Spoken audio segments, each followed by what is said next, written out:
Just say the word.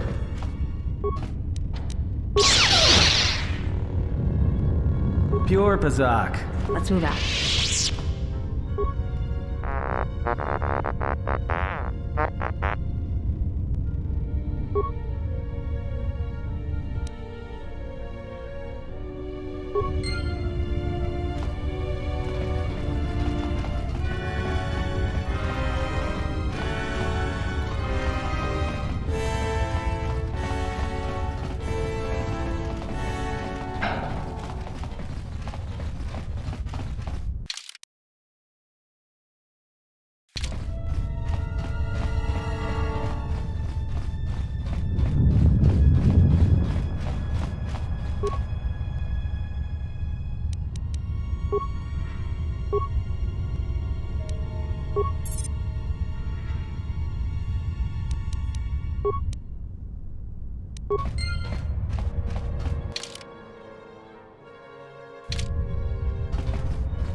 Stand back.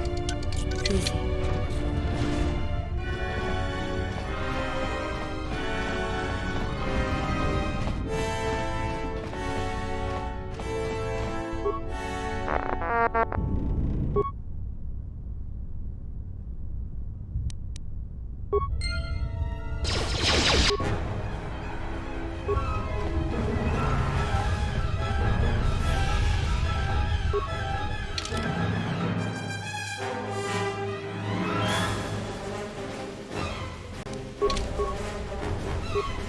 Just say the word.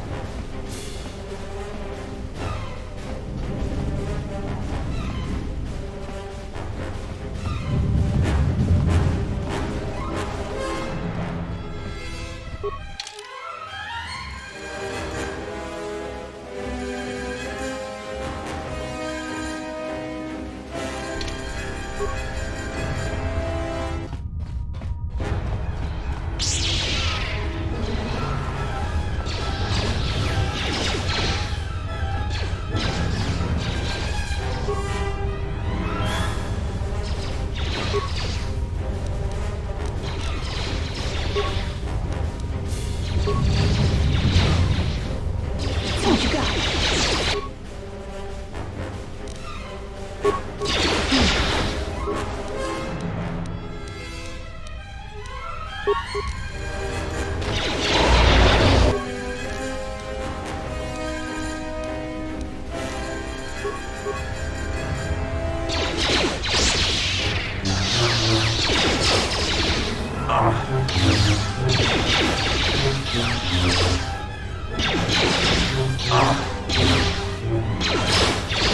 where that came from.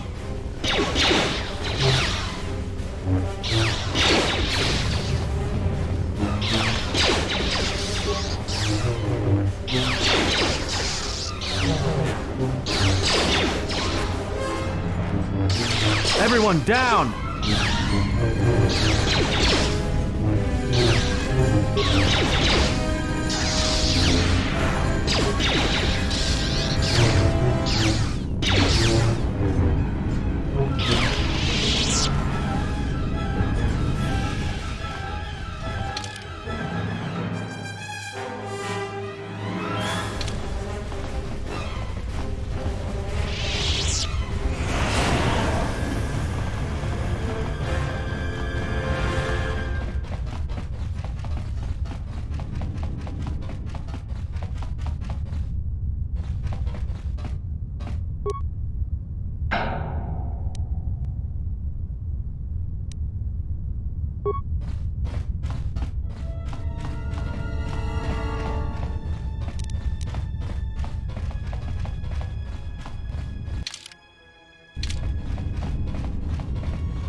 That's another one for me.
Let's move out.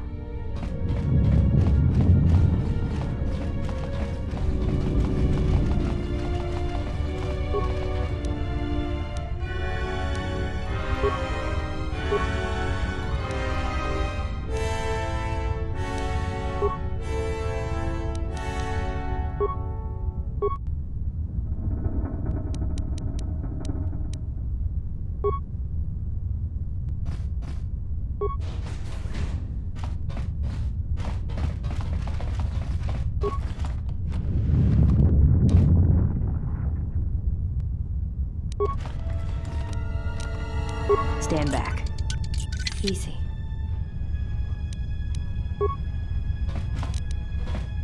Stand back. Easy.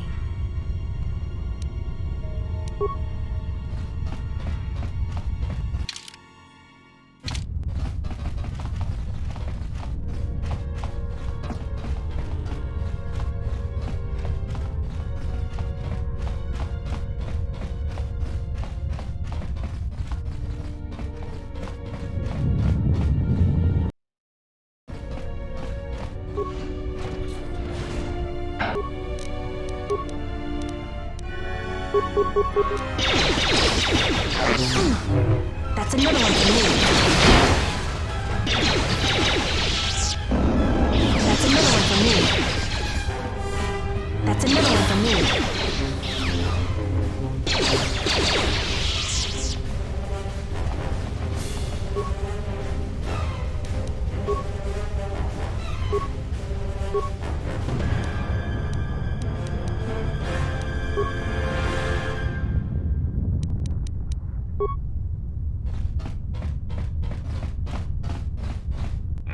They have gotten farther than I calculated. They are very resourceful. But they shall go no farther. Deploy the guard droids. Raise the force fields. We will trap them within the ship. Activate the mines. Let us see how far they get now.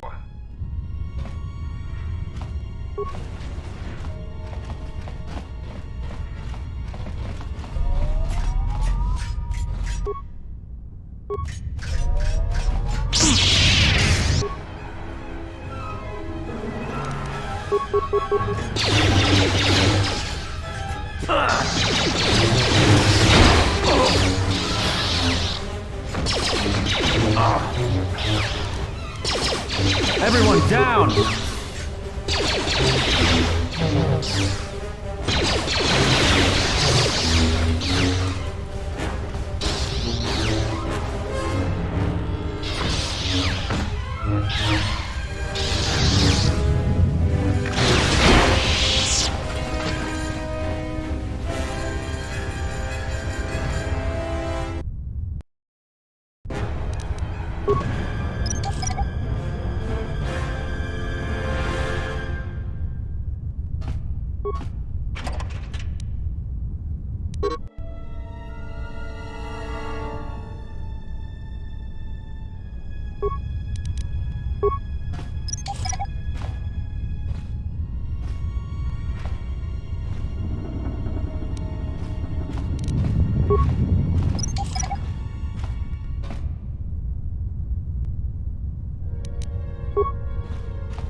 That's another one for me.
I hear you.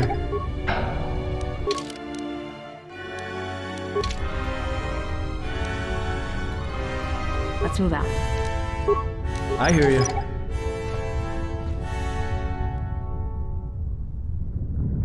I'm good to go.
Let's move out.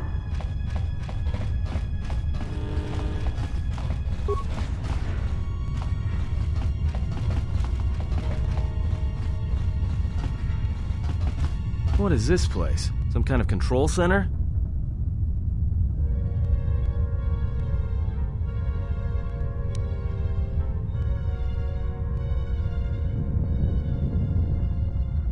I suggest you surrender. Your chances for escaping this vessel are near zero, and your chances of survival are rapidly approaching that number. Your ship and your lives are mine. The only question is how much resources you want me to expend in subduing you.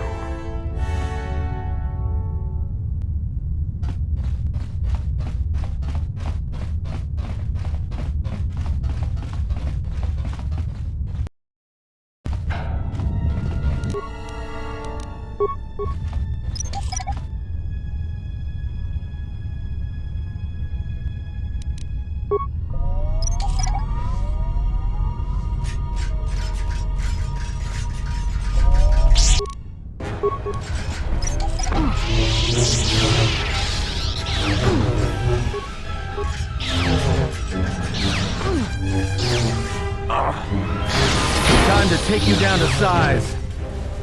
More where that came from.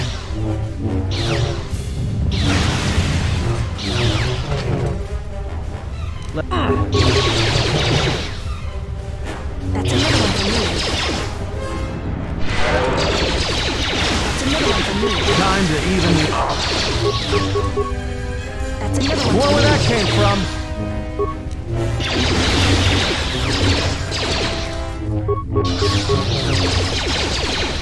Time to take you down to size. More where that came from.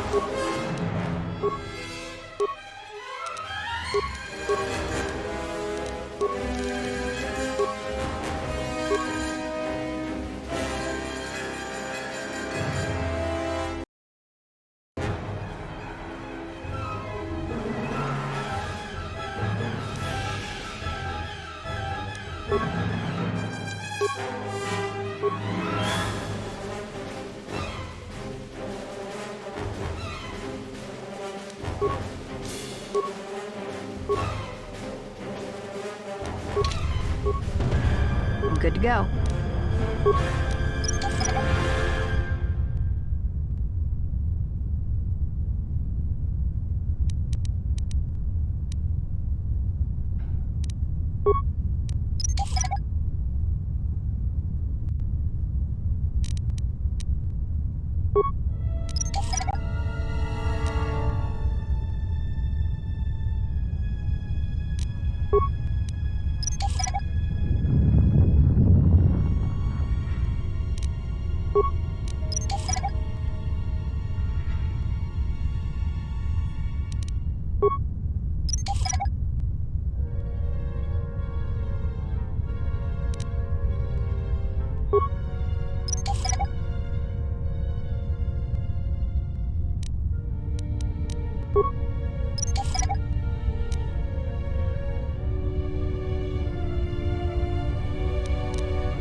Stand back. Easy.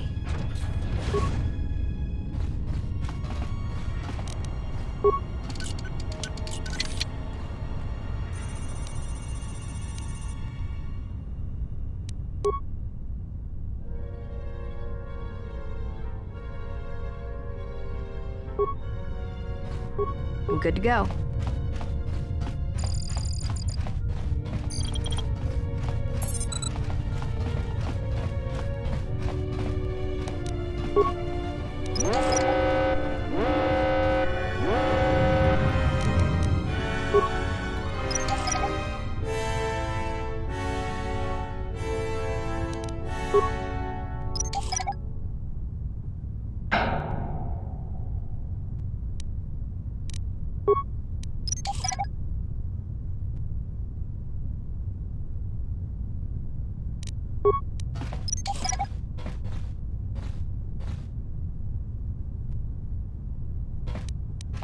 Stand back.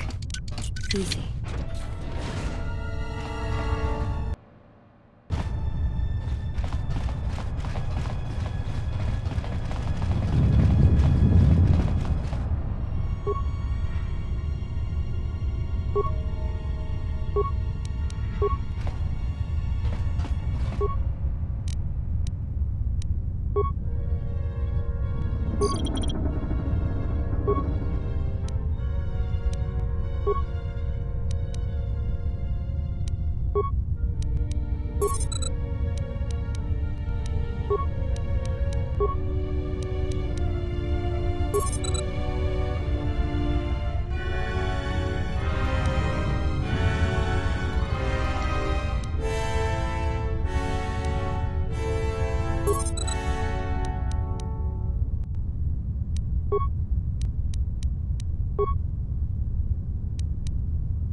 Visitors. I don't know how many more of these pests I can disintegrate. Ah, what remains of the bounty hunters have found me. Now it is time to cue the detonation sequence.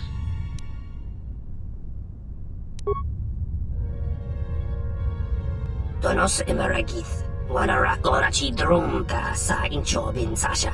Dosimana rachata. Taranamo sibu and dasarans. Krema sunkun ratungala. Chawi mo jubu and kosoracha.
That's another one for me.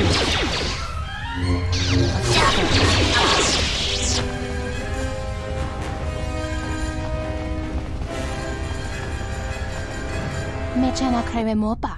Tamasuna ramga ma chojane. Anta screen sochi norja hereme chok windido. Not again. Kavadumpe masuraku popayi botenya. Tachimorota kamsa. Javaskobo subjob. Rigiso carvenoxo. Mochitosa sagrindeo. Ladies, what you need is a man who understands the two of you and understands your needs. Kawanabota tagwa kankadira. Yutaka alwanji umalipa. Tues mahawika si wawanta mogu ika wansoba. Wakama nurawa. Tahupo botenyo go jucho picha. Gwentaba ni sochu. Norotoga proto lala shishi. Juwadosa jibacha. Ratakmansa. Tokosha na chitola. I was kind of hoping that mating with scruffy humans might have been the first on that list. Tahupo botenyo go jucho picha. Gwentaba ni sochu. Norotoga proto lala shishi. Juwadosa jibacha. Ratakmansan. Tokosha na chitola. Run? I didn't run from you two shuttas last time. And this time, I'm gonna make sure you stay down.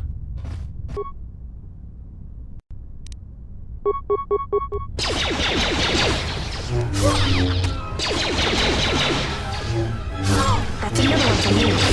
Everyone down!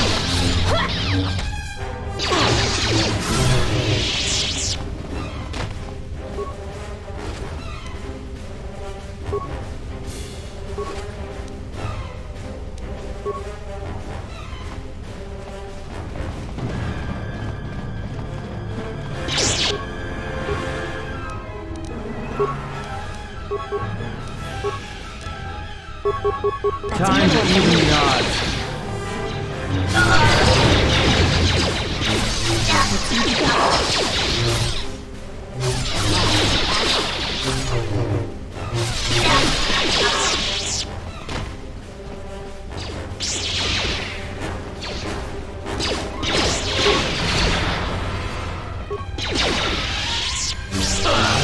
That's another one for me. That's another one for me.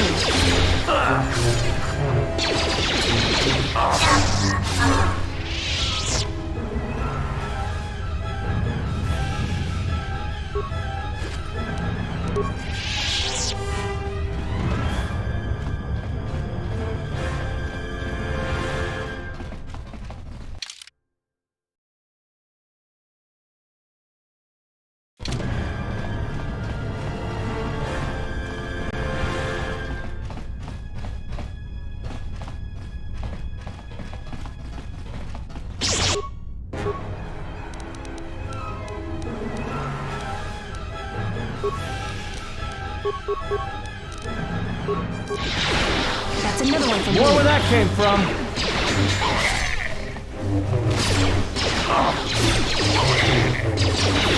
More where that came from.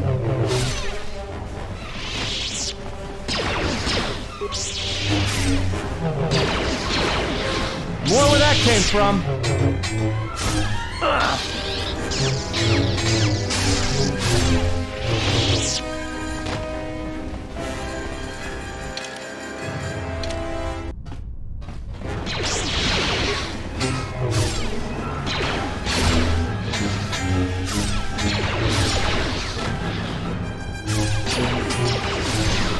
Everyone down! That's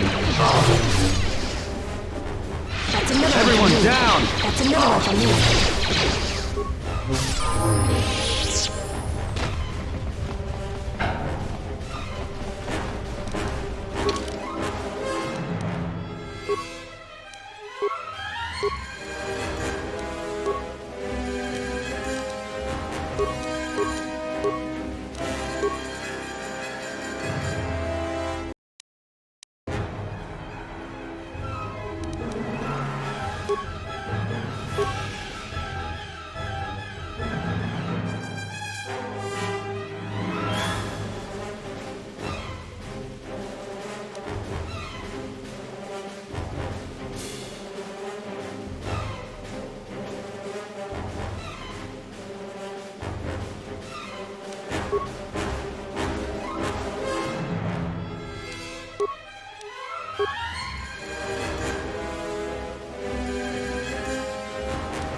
I can't believe we just blew up Godot's yacht.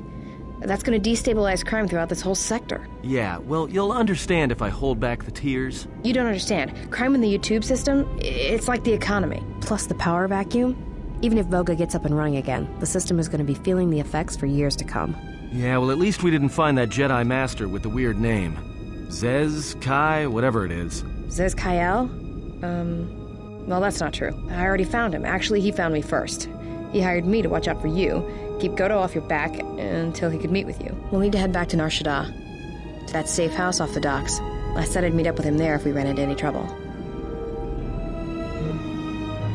What do you want now? If you thought you could escape freedom so easily, you would be wrong. As As a token of my goodwill, I present to you a gift. This droid. It will serve you well on your journey.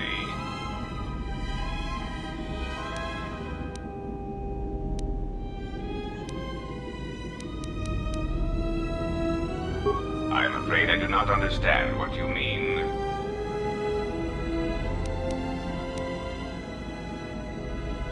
As I indicated, this unit will remain with you and guard you. It will also serve as an effective voice for my orders during your journey.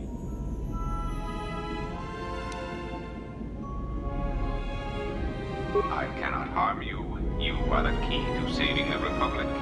Pray that you do not prove yourself otherwise.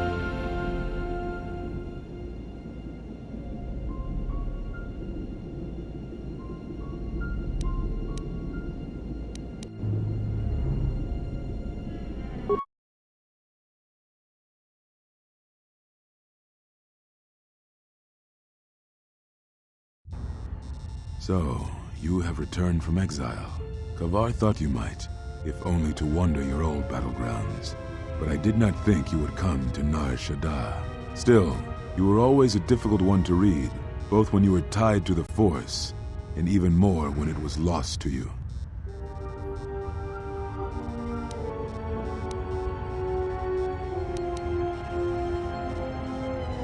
I do not know. It was a sense he had, and he had served in war, as you had. Perhaps he thought he understood you, or maybe he simply hoped he did. He felt you were the key to understanding the threat we face. The others were not so certain, but so many of them are gone now, as you no doubt know. He sensed some connection between you and many of the worlds touched by war. He thought by traveling to such places, he could achieve understanding.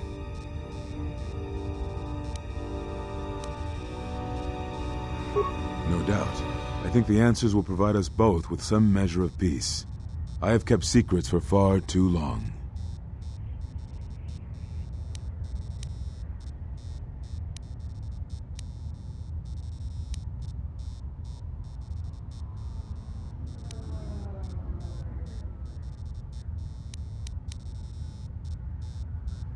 I had thought perhaps that here upon the Smuggler's Moon, I might find some evidence of the threat we faced. The bounties on Jedi and their disappearance. I did not believe the two were connected, but there was a chance. And the strong currents of life here on Nar Shaddaa make perceiving a Force user difficult.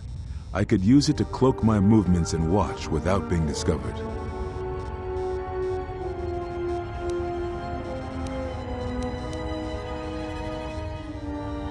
No, you're right. That is not the whole truth. It is difficult to detect a Force user on Nar Shaddaa, and I knew it. This threat we face, it leaves wounds in the Force when it strikes. It leaves nothing. To live life without the Force, to vanish and die and leave only an echo, it was terrifying. To be connected to all life around you, then to have it stripped, I can only imagine what it must have been like for you. But even that imagining cannot compare with the truth. But there is more than that. On Nar Shaddaa, one cannot escape what was left from the Jedi Civil War. From the failure of the Masters, from our failure to properly train Jedi, came disaster. And I wondered if perhaps the teachings of the Jedi had been our failing all along. There have been so many failures by teachers who believed in the code with all their being. Master Arca failed Ulik, as Master Boss failed Exar Kun, as Kay and Zar and the others of the Council failed Revan and Malak. For all the acts we do to preserve the galaxy, from such an arrogance that all we do is right and just, I wonder if there is a counter-effect that is created that strikes back at us. Exar Kun, Ulik Keldroma, Malak, Revan, you, all Jedi. There is something wrong in the Force, a wound, a sound that is growing, like a scream. You can hear it echo on Nar Shaddaa. Sometimes when the moon is on orbit, it is a frightening thing to feel, that perhaps being connected to all life is not enlightenment at all, but simply another doom. And I think that maybe, perhaps, to forsake the Force as you did, to cut loose our bonds, may not be the wrong thing to do. You taught me something important in the council chamber long ago, Exile, and it has stayed with me all these years. You were right to do what you did. Everything you did. What I can tell you, I will. They have scattered, but there is purpose in their movements. It is both to hunt and draw out our enemies. Somehow, we, are being targeted through the Force, and when Jedi gather, we are vulnerable. So we have chosen places where it is difficult to sense others through the Force, whether on planets dense with life or touched by war. In such places, we may conceal ourselves, gather information without presenting ourselves as targets. It was part of Kavar's plan. Yes, he felt if our enemy cannot detect us, then perhaps they would believe themselves victorious and show themselves.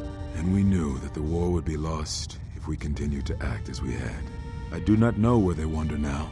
There are few of us, though. Too few, and I have not heard from them in some time. Atris, but I had thought she had gone to Qatar with the others. Yes, she holds the last of the Jedi teachings. It is good she survived. Very well. It is a long story, but there is no harm in you knowing. And someone should know. Only a handful of us remained after the Jedi Civil War, barely 100 in number. Then, even that 100 began to vanish, in places where the Force seemed blind. The only pattern we determined is that when Jedi gathered, they were seen no more. At the last Jedi conclave on the Miraluka world of Qatar, the entire planet was wiped out, an entire race destroyed, because the Jedi chose to gather there. It was only then that we realized we were facing something far more powerful than we knew how to fight.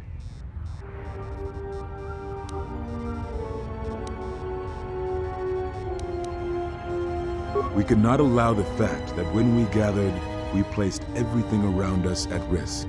A Jedi's life is sacrifice, but we cannot allow our presence or actions to endanger others. And we cannot fight an enemy that will not reveal itself. But any Jedi, anyone who is strong in the Force, who attempted to track down such a threat, vanished without a trace.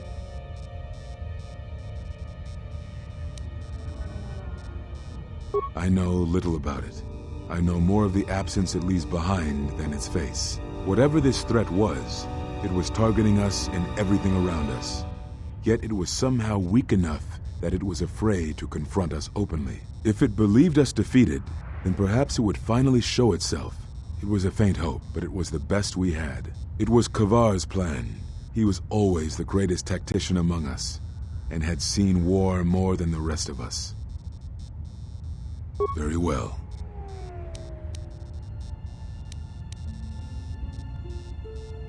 We told you it was because you followed Revan to war, but you ask because you are not certain of that answer, nor were we. The day we cast you out, that is the moment I decided to leave the Order, because I do not believe we truly faced the reasons you were exiled, and if we do not examine such truths, then we are already lost. I think it was because we were afraid. It is a difficult thing to live one's life with the Force. To see a vision of what it would be like to be severed from it, it is more frightening than you know.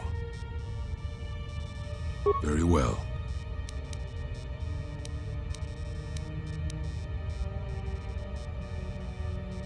Is that what you think?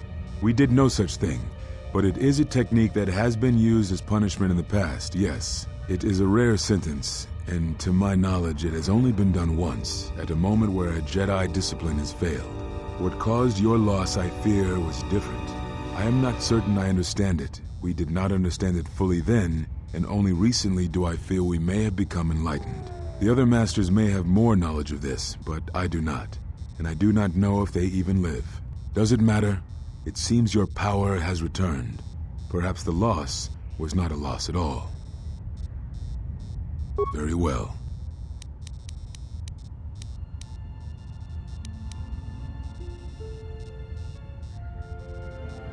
Ah, so the records of your trial were found. Good. Sometimes I think this galaxy would be a better place if there were less Jedi secrets. But I have no answer for you, as much as I would like to give one. We vowed never to speak of it. And although I would not keep promises to Jedi, I keep promises I make to others. And Kavar was a friend.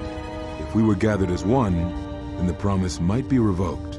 Until then, I can say nothing. Very well.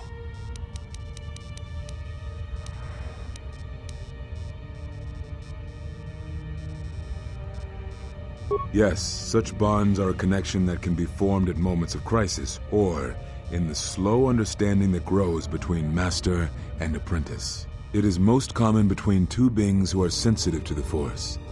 It allows the transmission of feelings, of influence. It was something you were gifted with, as I recall, before your fall. You formed such attachments easier than most, even to those who could feel the Force only faintly. Even Vrook could not ignore it, which is saying something.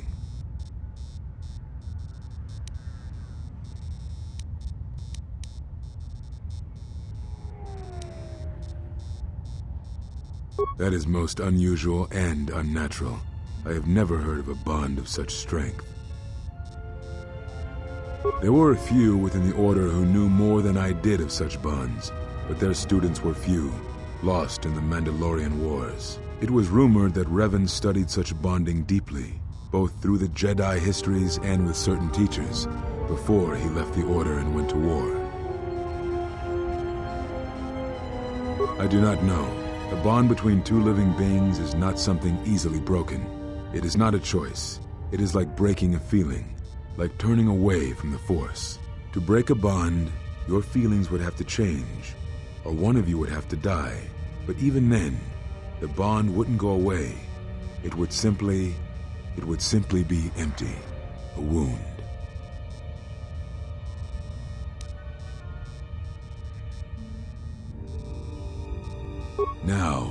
Now I must take up the role I was ready to cast aside.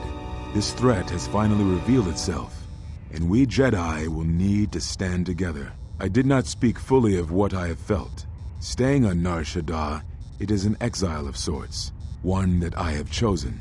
I, too, lost a Padawan on Malachor, not to the battle, but to the alternative, to the teachings that Revan brought from the unknown regions. And I was not the only Jedi Master to watch a student turn on them.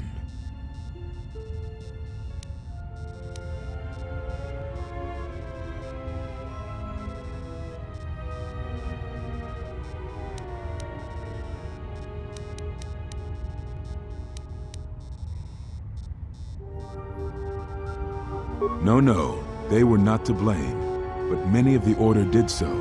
It was a difficult time, a time of strong emotion. Perhaps the Council, perhaps the Order itself, had grown arrogant in their teachings. It is easy to cast blame, but it is perhaps time the Order accepted responsibility for their teachings and their arrogance, and come to recognize that perhaps we are flawed.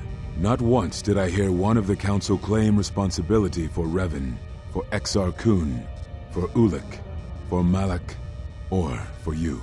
Yet, you were the only one who came back from the wars to face our judgment. And rather than attempting to understand why you did what you did, we punished you instead. Our one chance to see where we had gone wrong, and we cast it aside. And now, that decision has come back to us and may carry with it our destruction. Perhaps there is something wrong in us, in our teachings, and though I tried, I could not cause that thought to leave me, so I left the Council. And I was not the only one. That is why many scattered, and why many in the Republic do not trust us, and why we do not trust ourselves. Make no mistake, I am no Jedi. This is the end, you see. After this, there will be nothing, and I think it will be for the best. Do you wish to do battle now? I have nothing more to say.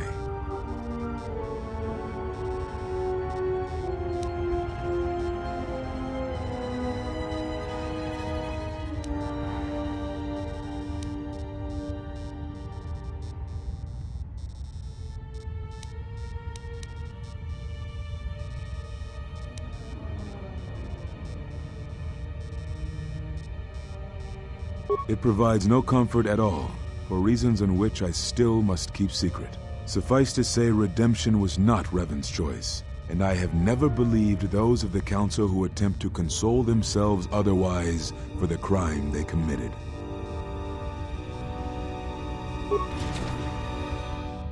But we have spoken enough, I think.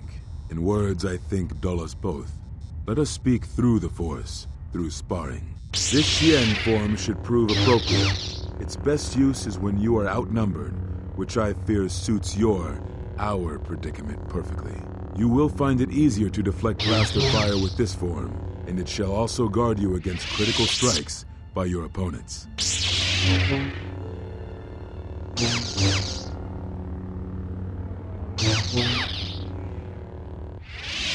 Perhaps exile has been good to you indeed. It has certainly not dulled your instincts, nor the speed at which you learn. I shall go to Dantooine, to the ruins of the Enclave. If you gather the others, I will meet you there. And thank you, Exile. You're returning. It is good that you are back among us.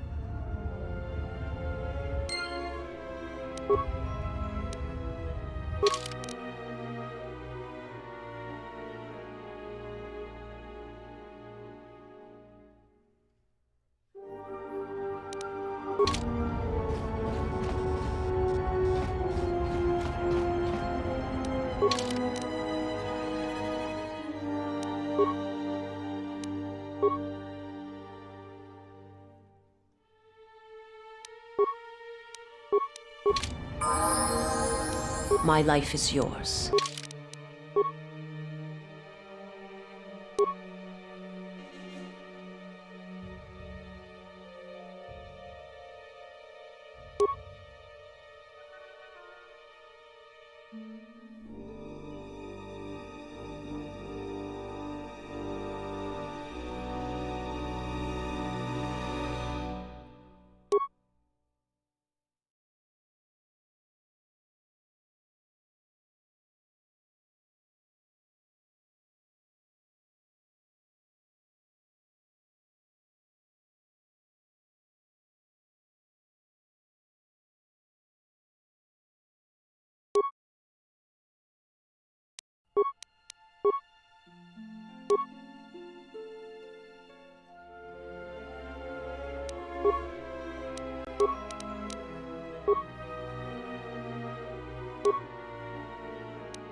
Let's move out.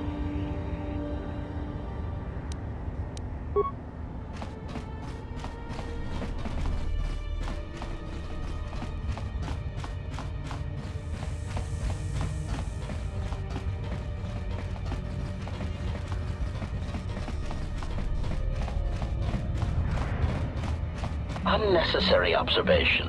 Targets acquired. Annoying recitation. Let us proceed to facilitate communications.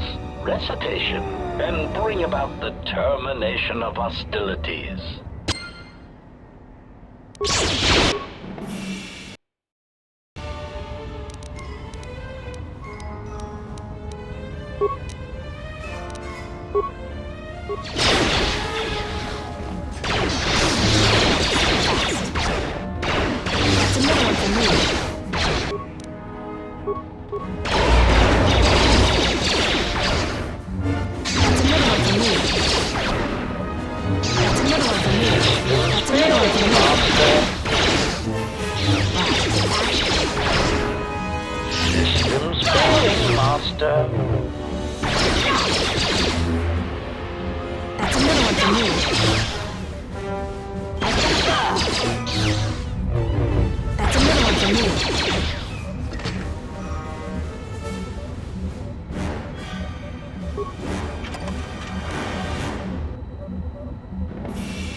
You interrupting me for a reason? I have a lot of work to do, to manage here, right? So, what is it?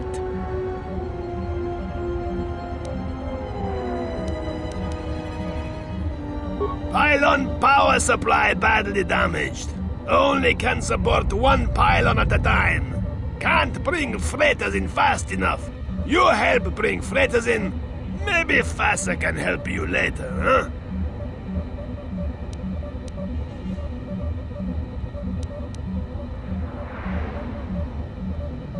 Good. I give you basic access to pylon consoles. From pylon, you can read ID signature of freighters. You figure out what order the 3 freighters should dock. Freighter with higher first 2 numbers has higher priority. If first 2 numbers tied, then higher last 3 numbers has higher priority.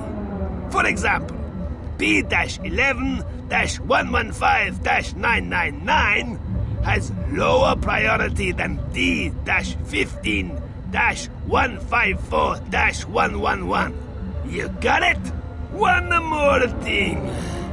First 2 numbers are always the same as the first 2 numbers in the second set of numbers. You can read freighter ID from pylons, but hard to get full signature ID from each pylon. Use a pylon power console near me to change which pylon is powered up. You go check ID signatures from each pylon, and then you assign priorities to the 3 freighters.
You help FASA. I not forget. Now why you bother me again? Now that freighters can depart safely, I can use a good pilot.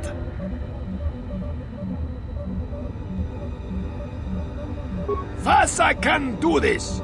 Good. I'll send someone for him.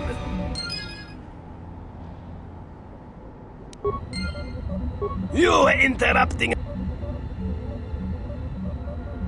What? Do I look like a passenger ship to you? Ah, you're right. You help me, I help you. Fine, I'll do for you. But don't ask of FASA again. What else?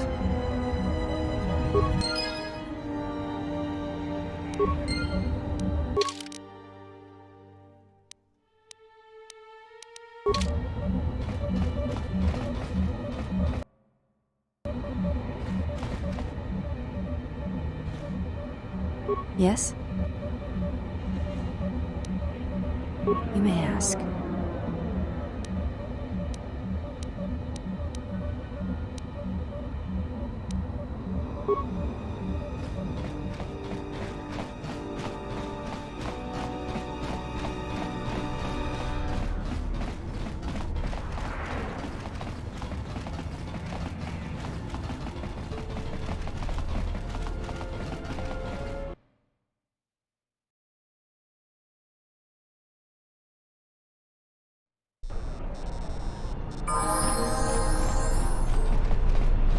Unnecessary observation. Targets acquired. Annoying recitation. Let us proceed to facilitate communications. Recitation. And bring about the termination of hostilities.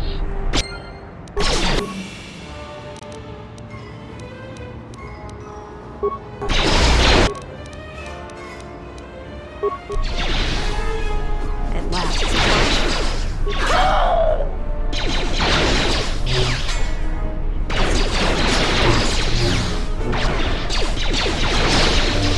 Systems failing. Master ratio Let us test achieved. ourselves. Optimal. Systems failing. Master.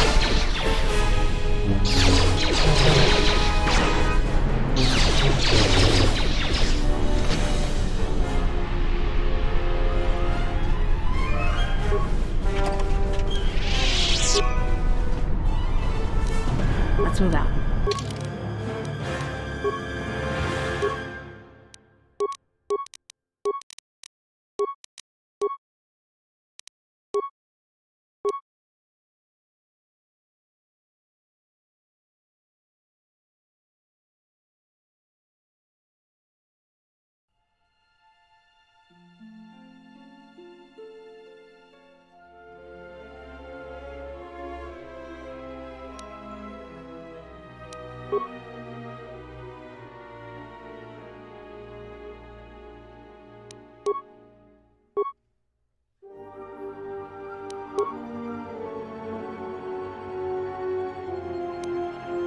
Ready.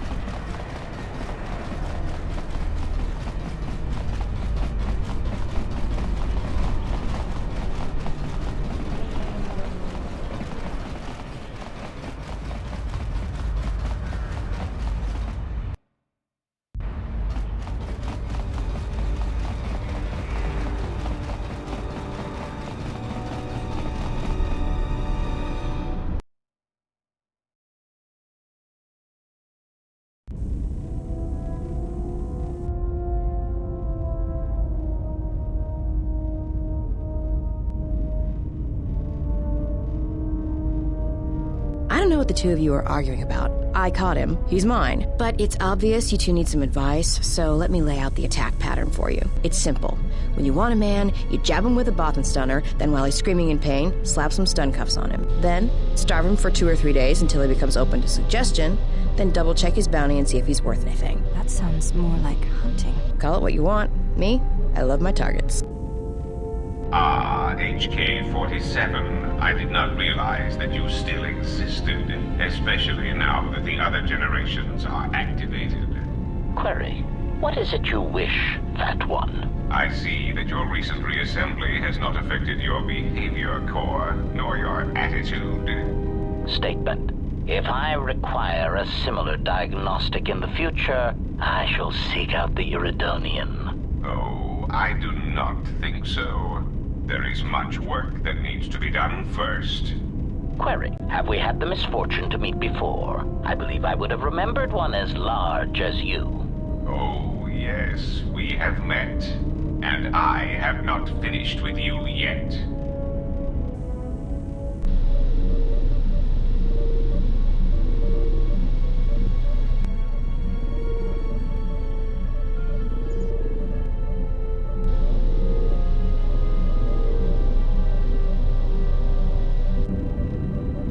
It might be helpful if I made some changes to my remote's maintenance laser to do spot repairs.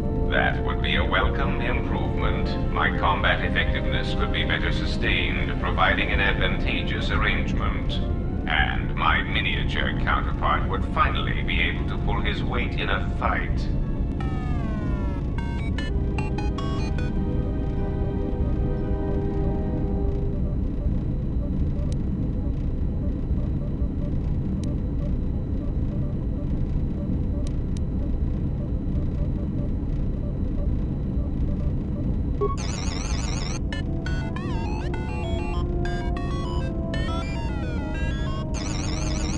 All right then. I'll work on it when we get back to the Hawk. You should be able to do some quick fixes. You won't be able to perform serious repairs, but you should be able to patch up any broken droids.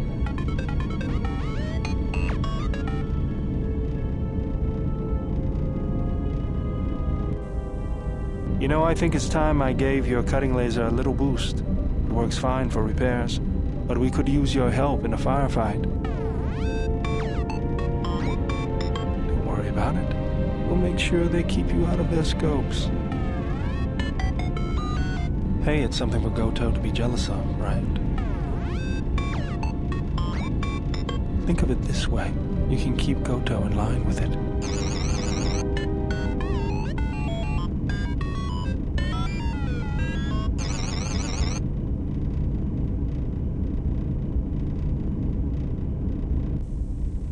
I don't understand why you won't let me take a look.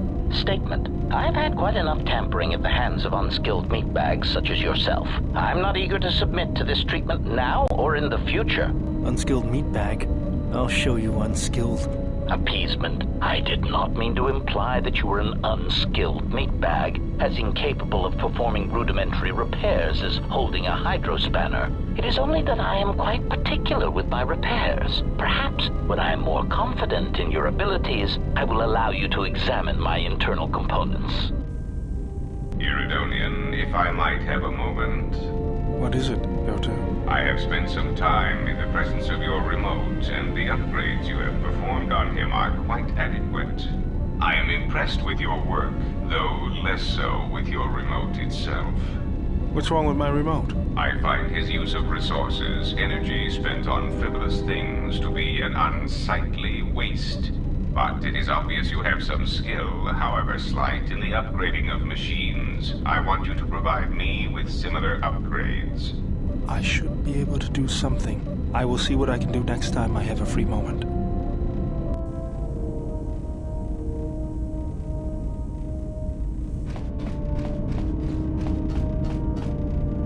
Yes, General?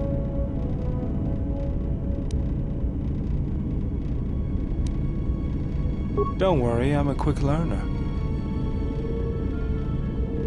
Thank you, General. That might prove useful in the future. Yes, General? If you think they'll help. It'll take practice, but I think I can pick that up. Yes, General? If you think they'll help. It'll take practice, but I think I can pick that up. Yes, General? If you think they'll help. It'll take practice, but yes, General? If you think they'll... It'll take practice. Yes, General?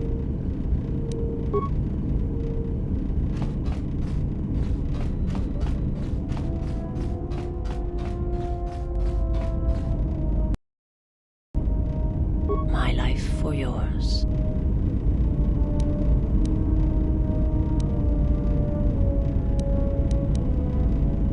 I am prepared both in mind and body for your teachings. I understand now. Such a form will increase my skills and my use to you.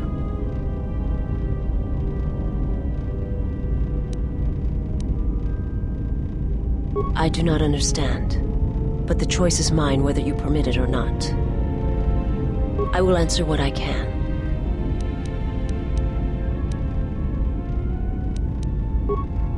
My life for yours.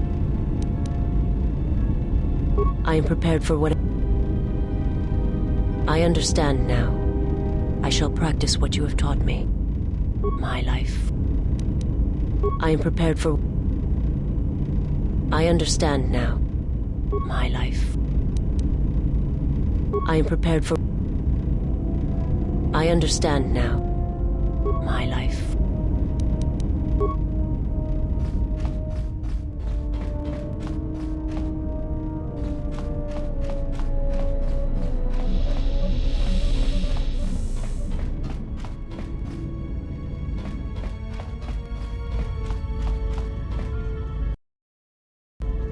Something up?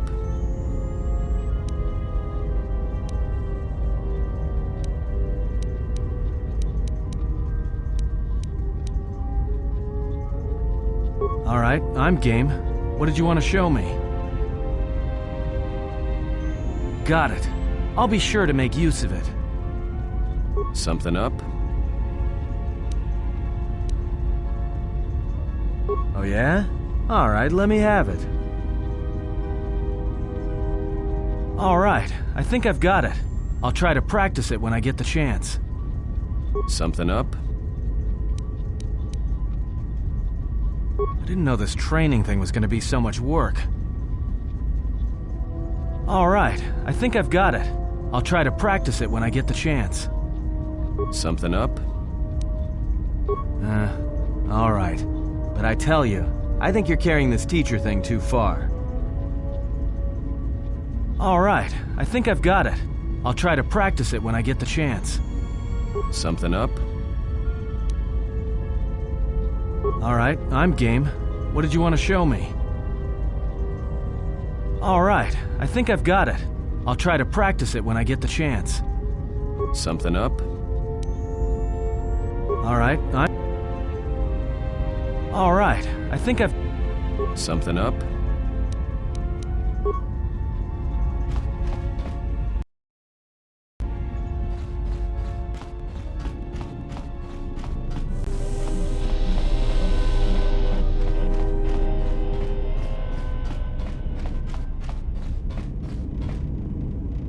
Yes? I think you are ready for the final tier I wish to teach. You have made much progress. For this, you may use any melee weapon and any shields you possess, but nothing else. No Jedi saber, and no other items.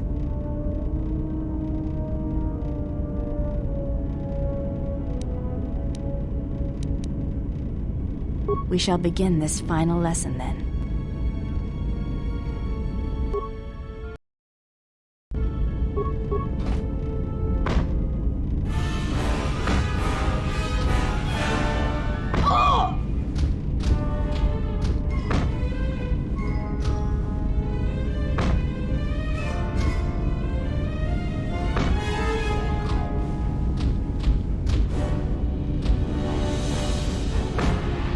Was correct about you. You know Bora, its motions and currents. There is nothing more I can teach you.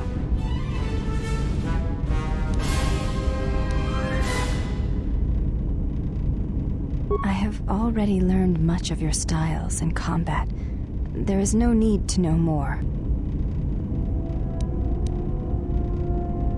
Combat among the Ichani is a personal thing. Repeated duels are not what they are in other cultures, and I would rather that this not become more than it is.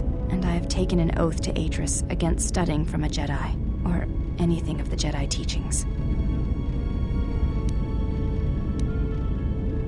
My father broke his oaths. He shamed us all. I do not wish to follow his path. I swore not to follow his path. If I were to follow a Jedi against Atris's wishes, then I would be betraying her for you.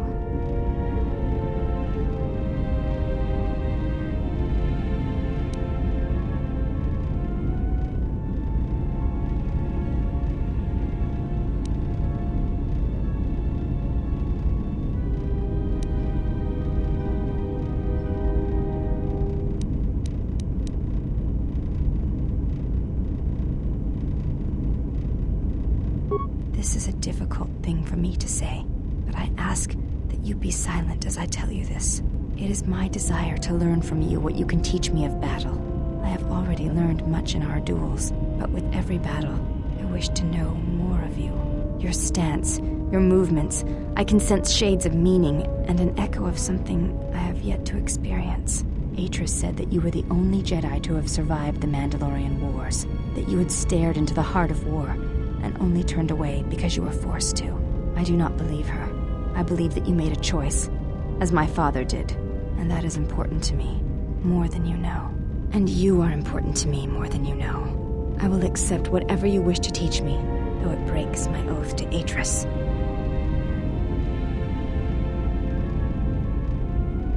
What of her?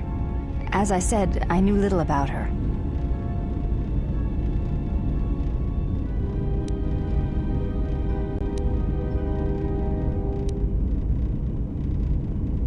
This is already known to me. Why are you telling me this?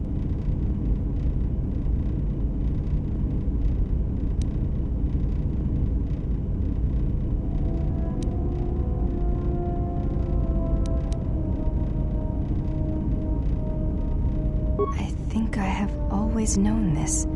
It has always been in my thoughts. As I followed Atris, perhaps what I wished to follow was the call of my bloodline, of my mother. I have felt incomplete, hollow since her loss at Malachor 5. And with your help, perhaps this wound might be healed. And so it ends. I want you to teach me the ways of the Force, to become a Jedi Knight like my mother.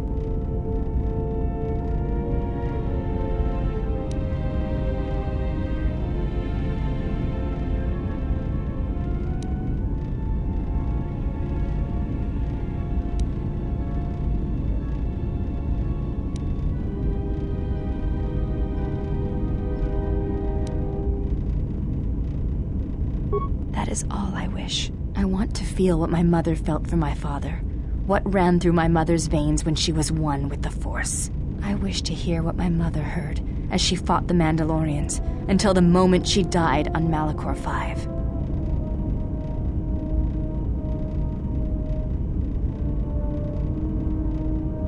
I will not let you down, Exile. I will honor you as I honor the face of my mother.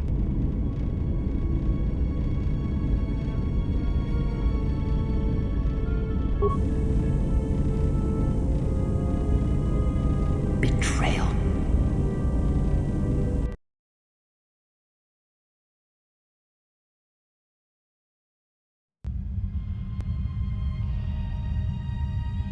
Betrayal. Betrayal? Mistress? She has betrayed me. The last of your sisters has betrayed me. Betrayed us. She is your sister no more. She does not travel with the exile.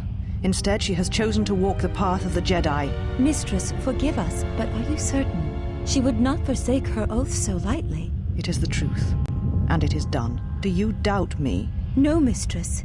It is you who saved the Jedi upon Dantooine, who have collected their knowledge and hid it here to protect it. But why? How did she fall? It is a sign of his corruption, and perhaps hers as well. He will train her, and she will be flawed.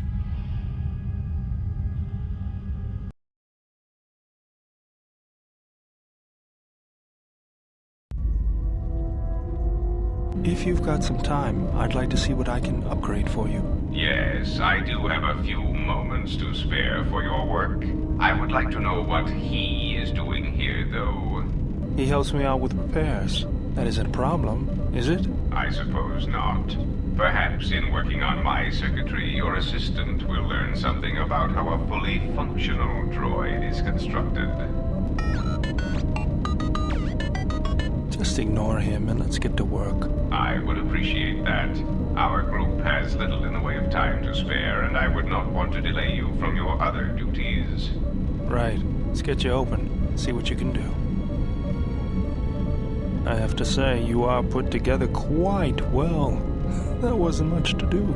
As I told you, my design is streamlined and efficient, though I am pleased that you were able to make some improvements, and this was not just a waste of my valuable time.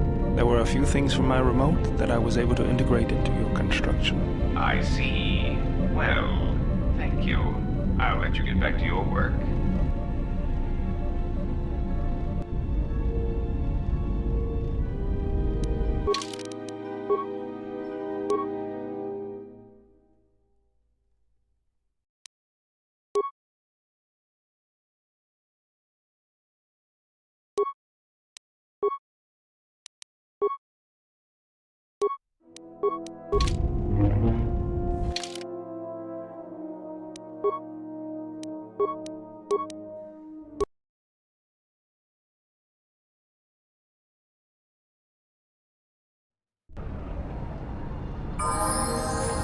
Ready? Yes?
Thank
you.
Yes?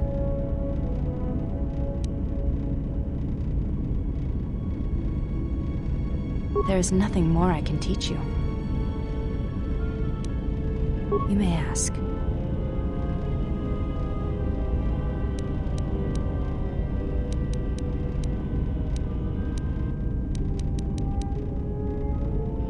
Before entering Atris's service, yes, I carried a name, as all the children of the Ichani do. It is not important. My title and rank is of consequence, not my name. I take value in Atris's service, not in myself.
Yes. Is there something you have come to offer me?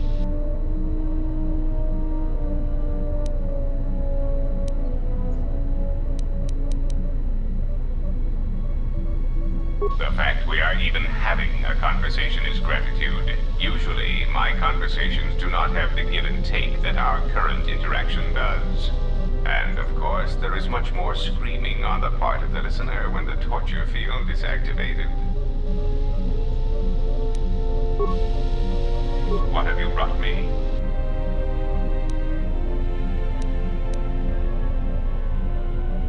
As anxious averse as I am to give away all my trade secrets, you will understand if I choose not to answer such questions. I am willing to indulge some of your questions.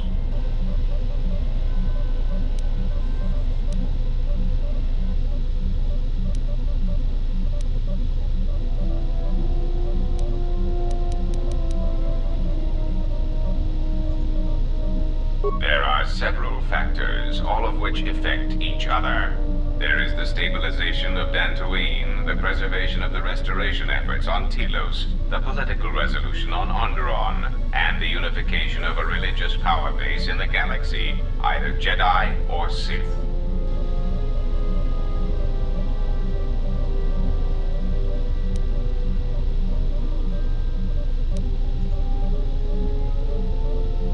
The destruction of my yacht and of all my activities on Nar Shaddaa carry a cost that would take you several lifetimes to pay back. But perhaps the offer of credits will spur you to act quicker, more decisively. I am not unsympathetic to such greed. For every system you stabilize, I will reward you for your efforts.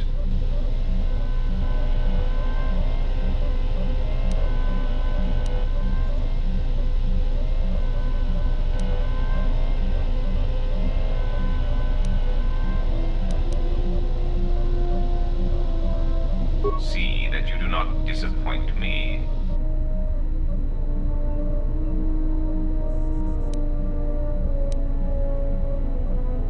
There is the stabilization of Dantooine, the preservation of the restoration efforts on Telos, the political resolution on Onderon, and the unification of a religious power base in the galaxy, either Jedi or Sith. Dantooine is a vital resupply point for the Republic. If its stability is compromised, then the Republic will lose control over many outlying worlds, and they will become a haven for raiders and smugglers. The economic loss from such outer worlds is greater than the Republic is aware of. If the matter is not corrected, then it shall fall. Onderon is an outer rim world, rich in ecological resources. Its aggressive ecology is capable of bringing devastated worlds back to life. It is currently experiencing a political schism split between two forces.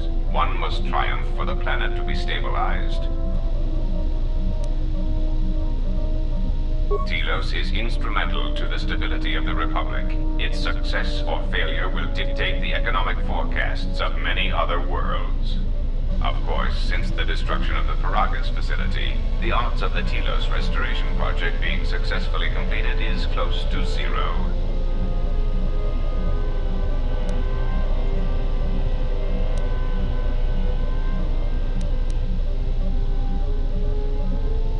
Of course it was. If you had not gone there, the facility would not have been destroyed. If you had simply surrendered to the Sith, then all of that violence would have been unnecessary.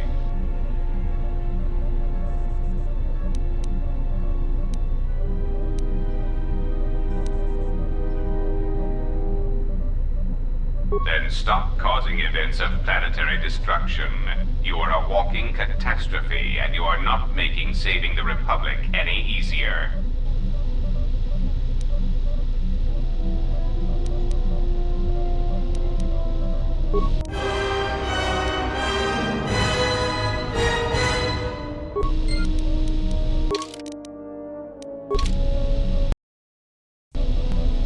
Yes, is there something you wish to do for me? You may speak.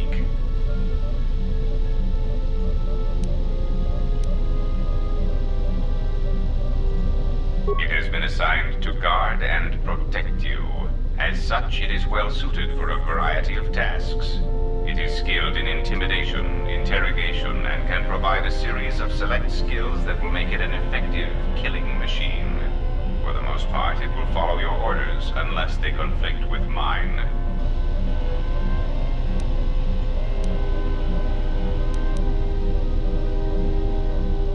Then its proton core will detonate, turning this ship into space dust. There is no negotiation in this. I will not allow you to interfere with my operations and plans. This unit comes with a droid scrambler that you may use against mechanized opponents to randomize their defensive and offensive protocols. Use it, and it will cause droids to wage a civil war in their programming, and they will turn on their allies. Its power source is not limitless, but it is enough. In addition, this unit comes equipped with a portable cloaking generator. It will allow it to enter places undetected in reconnaissance mode.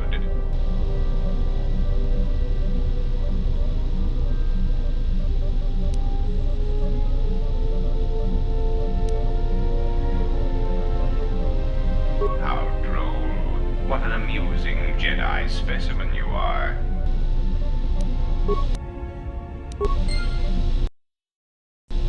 Yes, is there something you have come to offer me? I am willing to indulge some of your questions.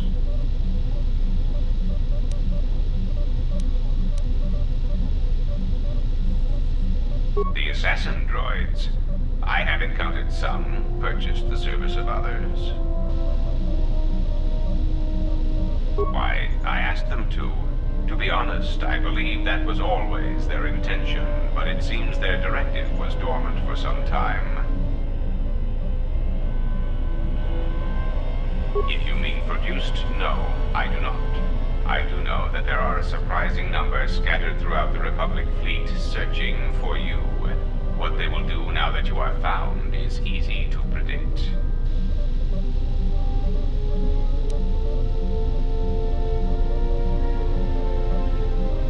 They are masquerading as protocol droids. I have discovered that when they are used in negotiations, they have a predictable pattern of sabotaging whatever peace treaties they are involved with.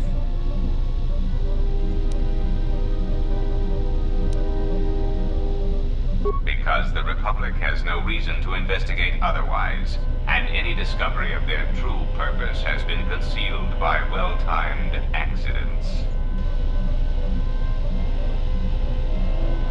Because their behavior is predictable, of course. By monitoring their presence, I know which worlds will suffer civil wars, planetary conflicts, and Republic bombardment.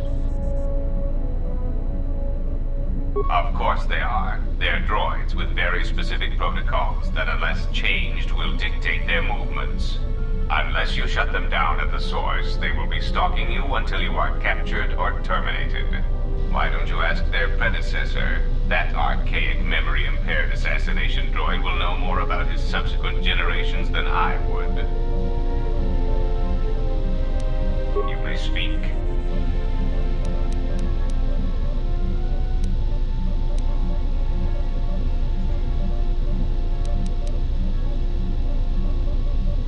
Now, that would be telling. For now, my presence must remain a secret, and it may remain that way forever. I am willing to indulge some of your questions.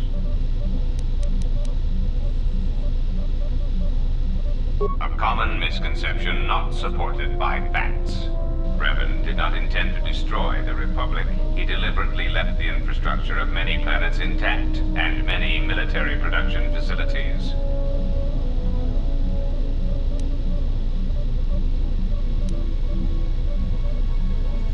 I believe that by whatever means he used to build his armada, he recognized that it was somehow a limited source, or that he was only willing to use it to a point. My prediction is that whatever production facility was being employed, it carried a price that Revan perceived as detrimental to the goals of the Sith. And that is why Revan left many military production facilities in the Republic intact.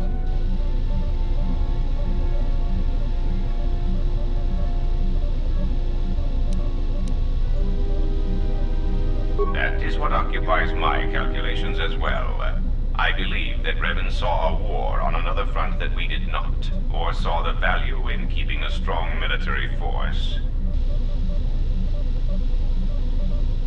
That is also a mystery to me.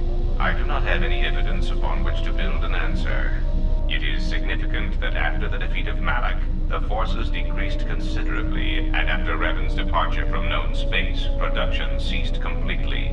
It is my prediction that whatever was producing such forces needed a strong, effective leader to ensure its stability. Without Revan or Malak, there was no such figure left among the Sith. Unlike Revan, Malak demonstrated no concern for the future of the Republic in his attacks. His stratagems were painfully obvious, intending to crush all resistance everywhere. There was little thought beyond the complete destruction of anything that opposed him. He left quite a mess. I'm still trying to assess all the damage. Between the two, I would have preferred Revan rule the galaxy. He had foresight in his conquest, a subtlety that Malak did not possess.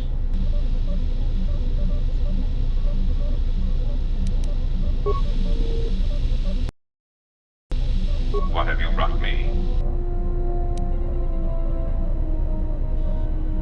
I am willing to indulge some of your questions.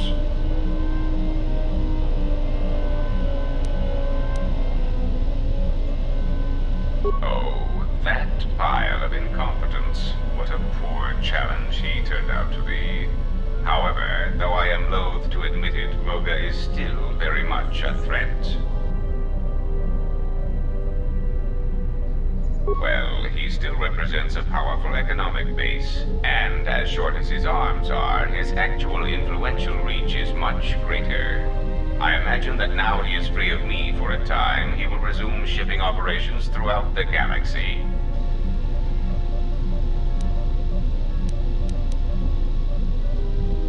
Because the Hutts serve only the Hutts, and their trading practices only serve to undermine an already weak Republic.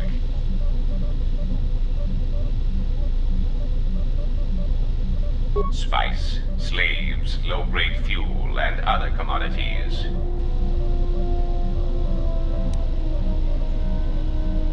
Yes, I attempted to force the Republic to turn to shipping fuel from Paragus rather than buying it from the Hutts.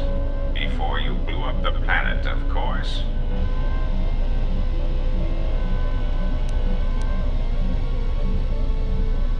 Yes, but doing so would bankrupt the Republic.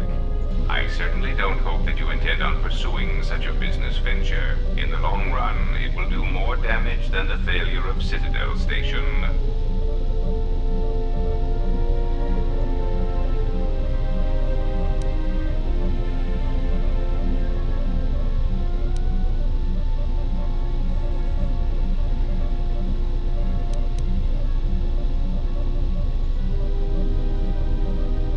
Dealing with the Hutts for any resources whatsoever will only bleed the Republic dry.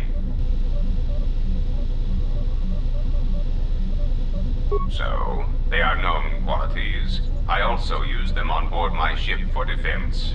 But that in itself means little. I assure you, I am as flesh and blood as you are. I simply find personal meetings distasteful.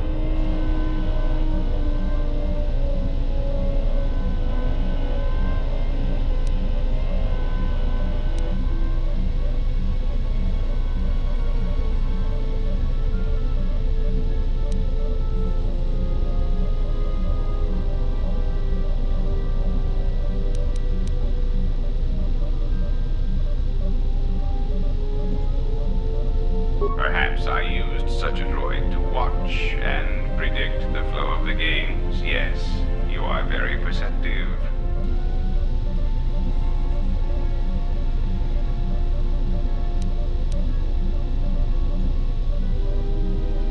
Ah, yes. Swoop racing on Nar Shaddaa does indeed have its profits. But that in itself means little. I assure you, I am as flesh and blood as you are. I simply find personal meetings distasteful.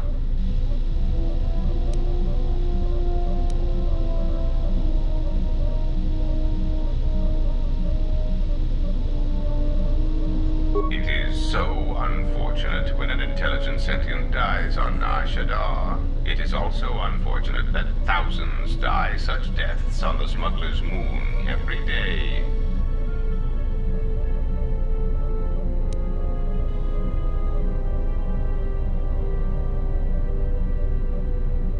I will concede Visquis was effective in using the Jektar to cloak his movements. A clever, organic deception indeed.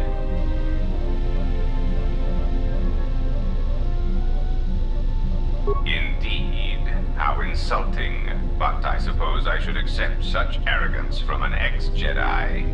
And what, may I ask, has caused you to come to this flawed deduction?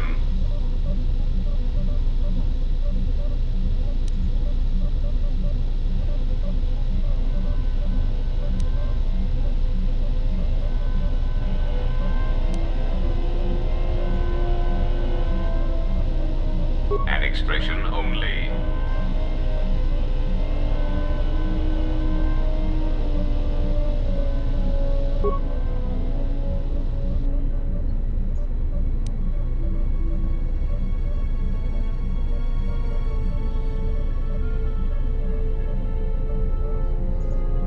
I am intrigued as to where you are taking this amusing theory, nothing more.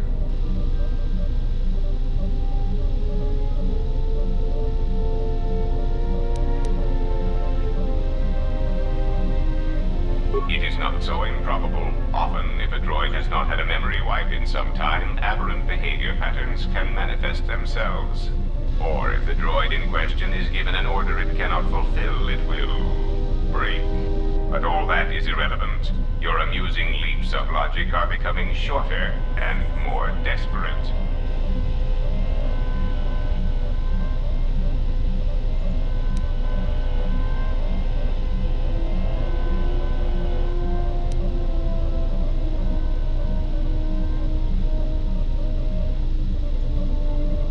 I have told you, I prefer stability.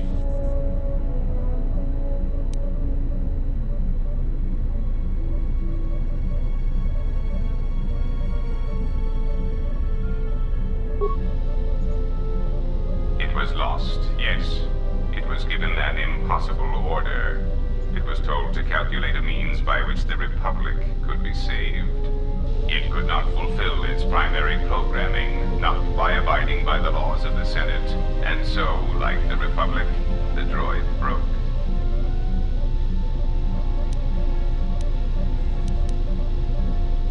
It made a simple decision: preserve the Republic or preserve the laws of the Republic, and I still believe it to be the correct decision. You do not know the indignity of being compelled to save something you do not believe can or should be saved. It is beneath me to clean up this mess caused by your kind, you Jedi. Another catastrophe caused by mismanagement and waste.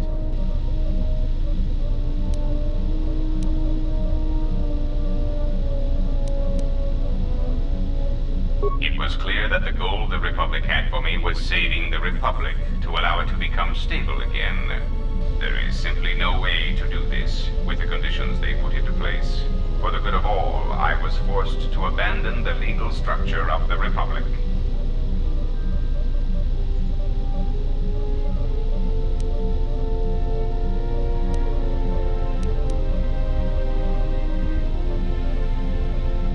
Do not mistake me. I believe it is possible to stabilize the Republic, but there must be action taken without constraints immediately.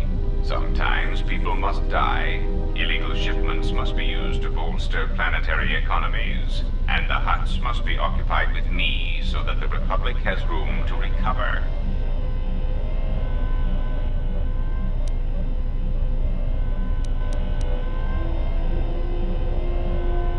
Perhaps you misunderstand me. I care for the Republic, but I have no choice.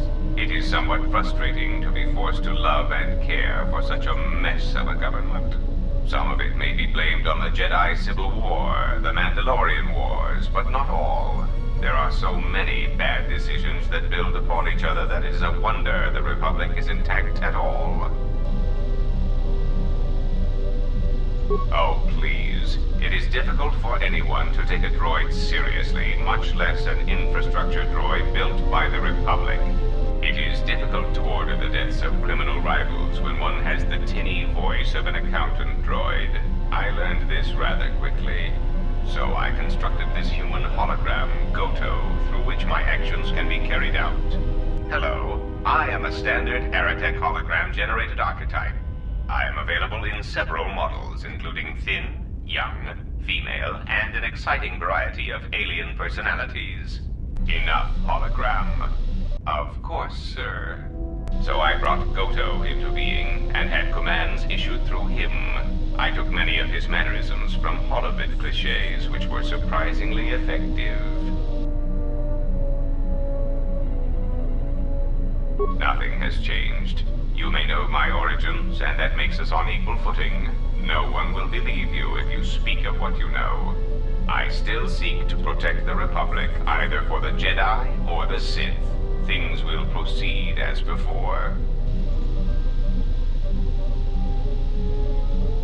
No, you are still important to the Republic and to me. Pray that does not change. You may speak.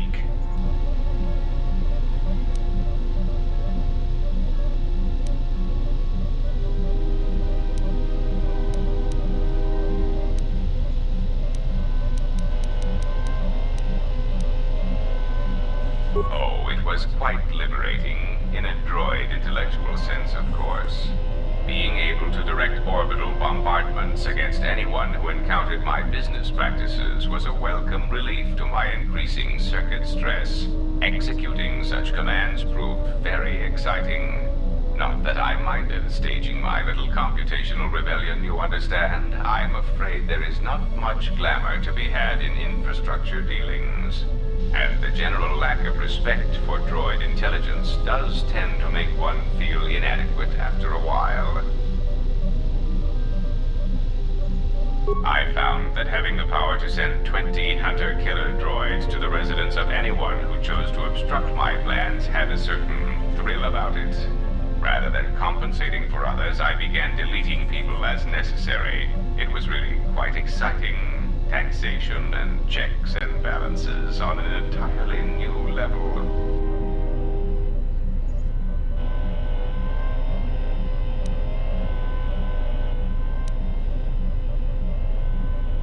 Working for the Republic was stifling.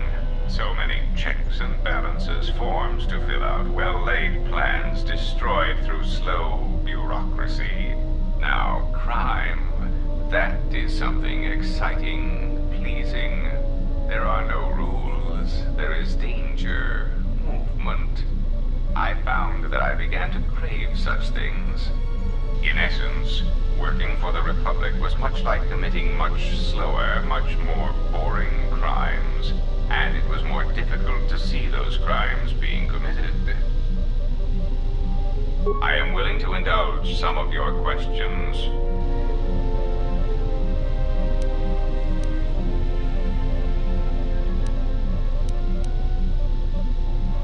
As you well know, my base of operations lies inside this floating droid before you.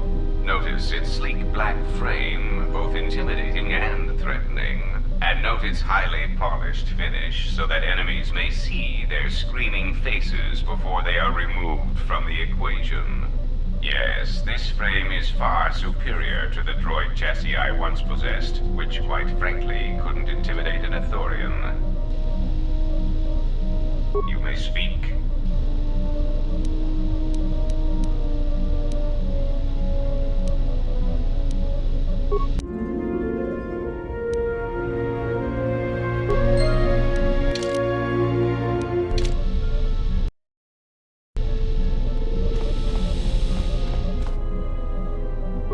Oh, hey.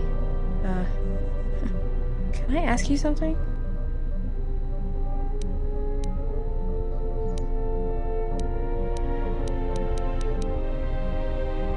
Your face. You have this glow. I mean, not a real glow, but it's like you're calm. At peace, but it's more than that. You haven't been chewing on spice, have you?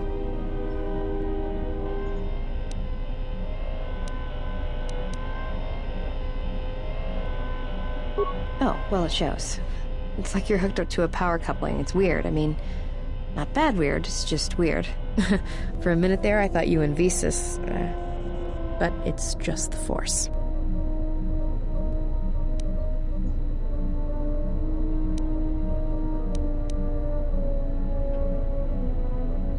You know, hooked up a power coupling, you know?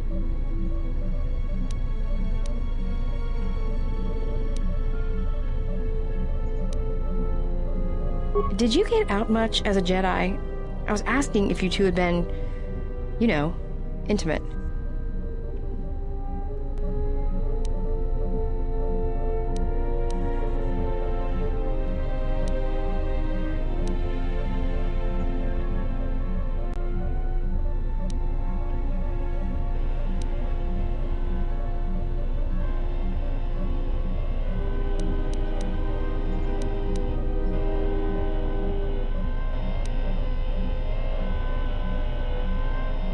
Got it.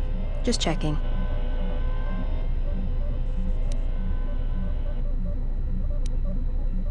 Talk.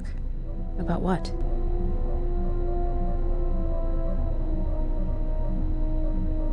Why, you trying to be my father? No thanks. Already had one. Somewhere.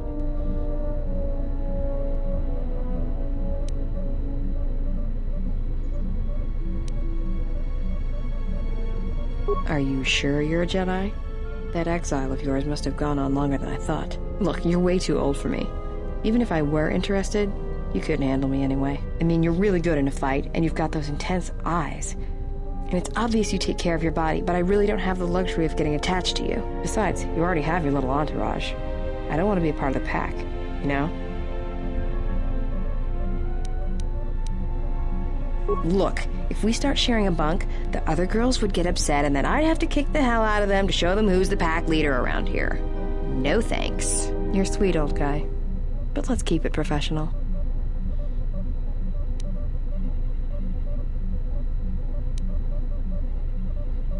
It's more than age. I thought I'd seen a lot, but you look like you're 100 inside.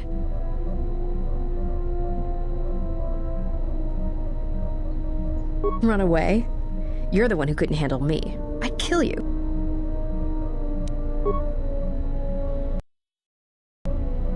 Yeah, something wrong? Go ahead and ask.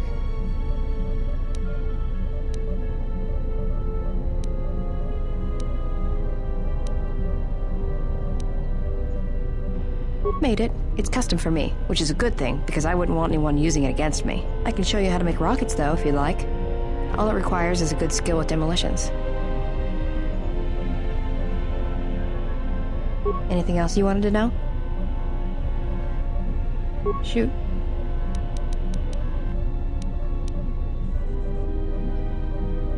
I've killed people before, but not if I don't have to.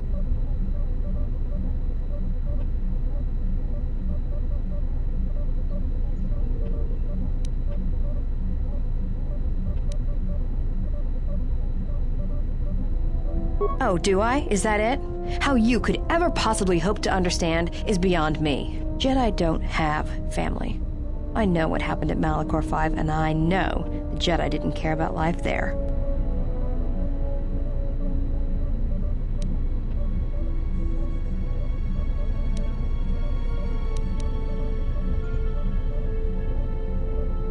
Get away from me.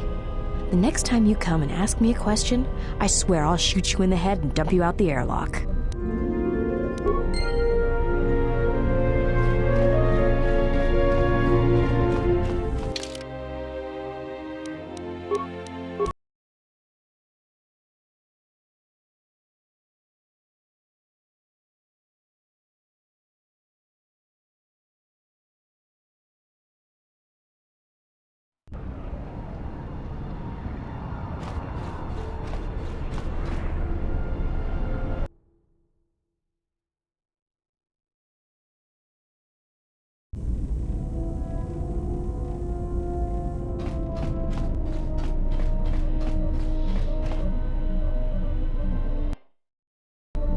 What do you want now?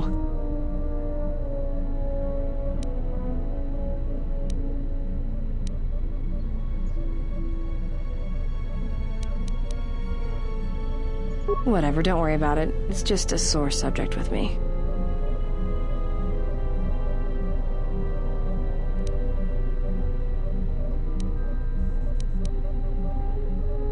Yeah, well, they're dead.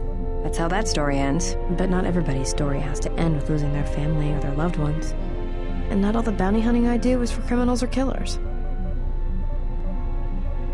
There's a lot of lost people out there, scattered ever since the Mandalorian Wars. And sometimes, it's like you can almost hear them. Like an echo, calling out for each other. And maybe, just maybe by finding them, I can start putting the galaxy back together.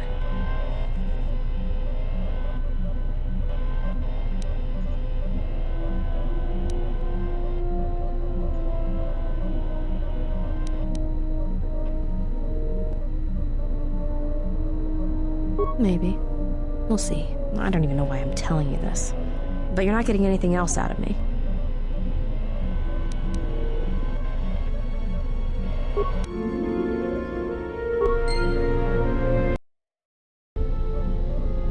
Yeah, something wrong? All right.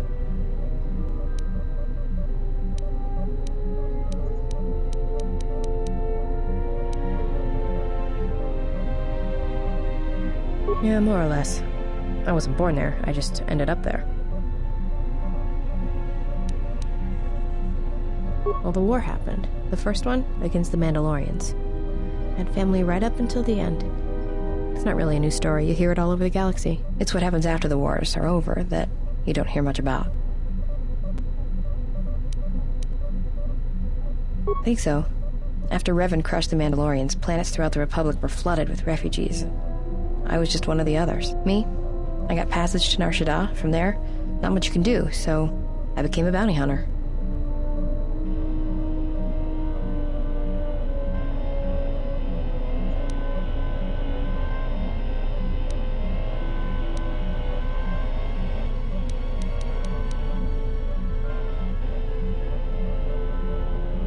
Take a guess, Jedi. Only 2 groups of people would have lost family at Malachor. And Jedi don't have families.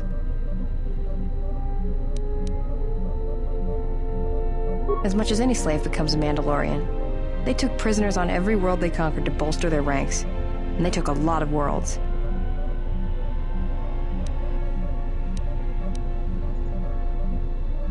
I don't know, it didn't matter. I was too young to remember, really. Besides, Nar Shaddaa's kind of grown on me. It's as much my home as any place else. When I was young, yeah. They mostly used me to carry ammo packs and munitions. Toward the end of the war, they needed everyone they could get. They taught me to fight, to hunt, to survive. I was part of their squad, even when I was young. Everyone served as part of the unit, and I felt like I had a place there. After Malachor, it really didn't matter anymore. The Mandalorians lost. Bad. But you know that.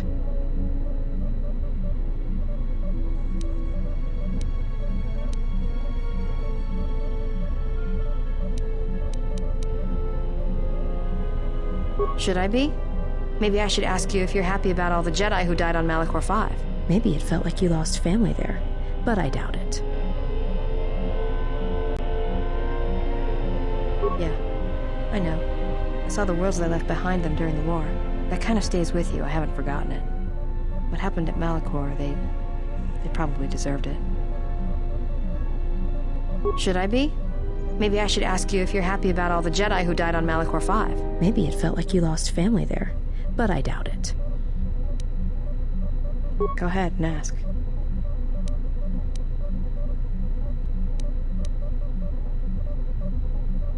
I'm good at finding people, so I used it to make credits.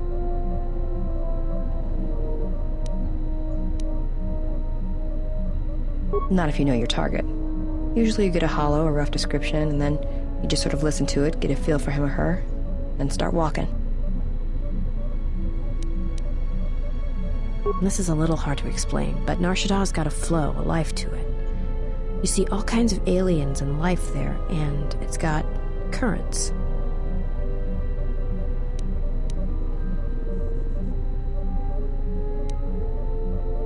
You know your target, you can feel them. You know where they're going to go. And sometimes, you know where they're going to be before they do. I'm good at finding people. Because when they're lost or out of place, it's like something's wrong inside them. And that's why I hunt. Shoot.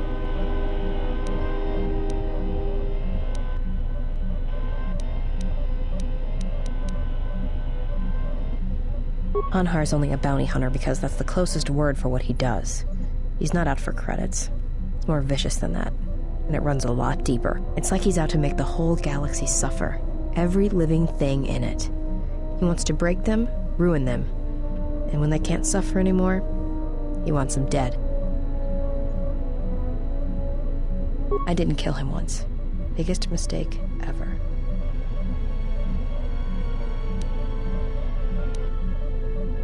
Do you really want to hear this?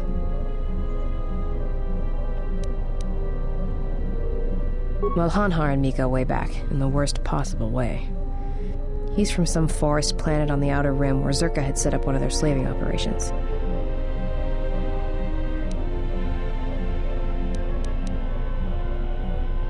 I don't remember the name. It's something with too many K's and Y's. It sounds like you're gargling Ronto spit when you say it. No idea. He's just Hanhar. I hope there aren't any more like him. I get the impression he's not a good representative of his people, though. He's the equivalent of a mad calf hound among Rontos. Some of Voga the Hett's men said Hanhar killed his own tribe, but those two crud thugs lie every time they open their mouths, so who knows? Well, not for long. Once off planet, Hanhar escaped from the Zerka slavers, then killed them all.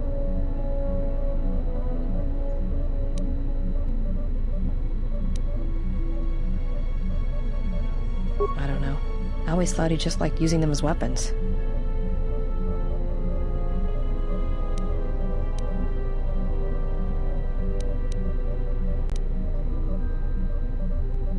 Well, before you get too teary-eyed, Hanhar figured Zerka had the right idea. I don't think he understood the concept of slavery before, at least on the scale that Zerka practiced it.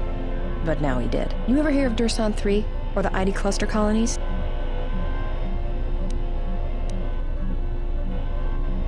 Right, that's because Hanhar happened. He makes what happened to his homeworld look like an exercise in community building. He's not a bounty hunter. He's a slaver. A predator. It's like he's out to enslave or kill every human in the galaxy, like he's trying to settle some huge score or debt. I don't get it, but he's dangerous.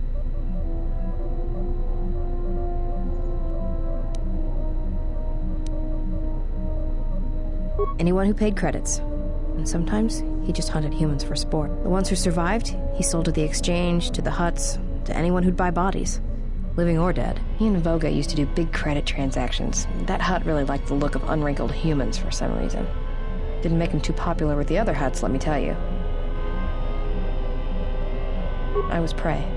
And not only did I escape, but I saved his life while doing it. He's been hunting me ever since.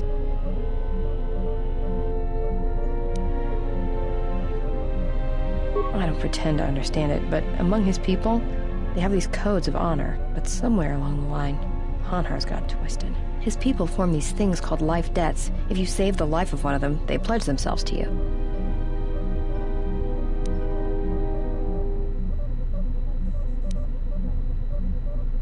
Well, with Hanhar, he can't escape that life debt.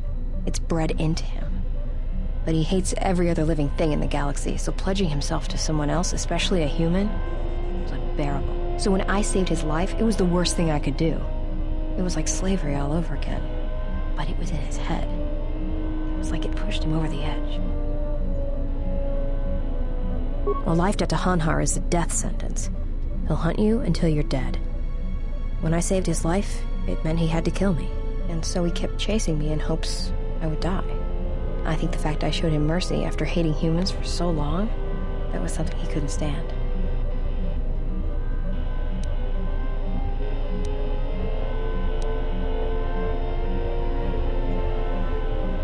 Probably. But if he had multiple life debts, especially to humans, Hanhar would probably go mad. He was angry before, sure, but he'd be 10 times worse if that happened.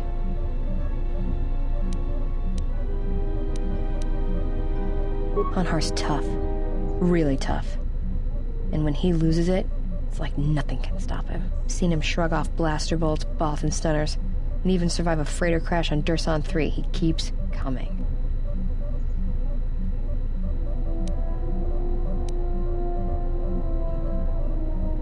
Tell me about it. Like I said, I get the impression a life debt's supposed to be a gift, but to Hanhar, it's more like a curse to both people involved.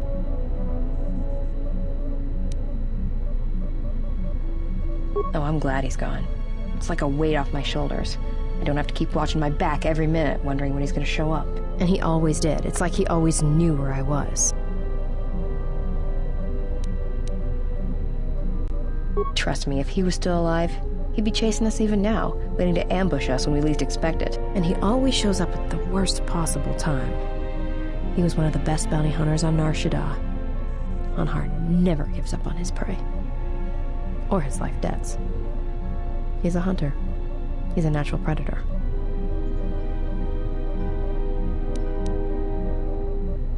You know, it's a long story and I'm kind of tired of talking about it right now. Maybe some other time. It's not much to hear anyway. Alright.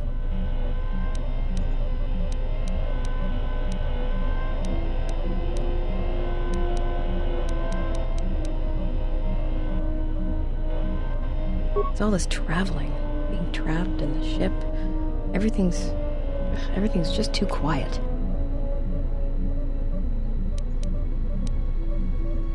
I'd rather be doing something, somewhere with people, activity, some life.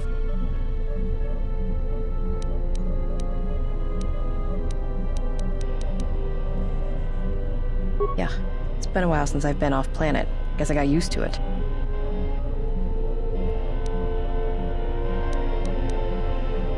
Well, Nar Shaddaa may be one of the biggest cesspits in the galaxy, but it's got a life to it. Activity, aliens, people, refugees. It's like noise, but relaxing.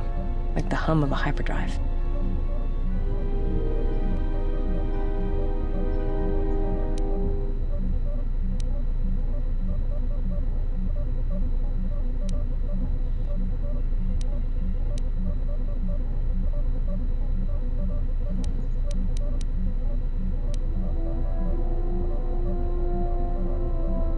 Yeah? Didn't think I'd hear a Jedi ever refer to Nar Shaddaa like that.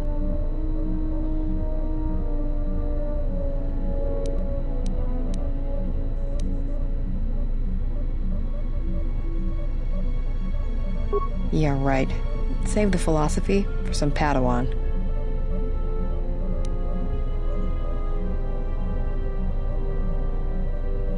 Yeah, well, I wouldn't go that far. I'll believe it when I see it. No thanks. You can keep your Jedi training to yourself. I already know Nar Shaddaa better than you ever will.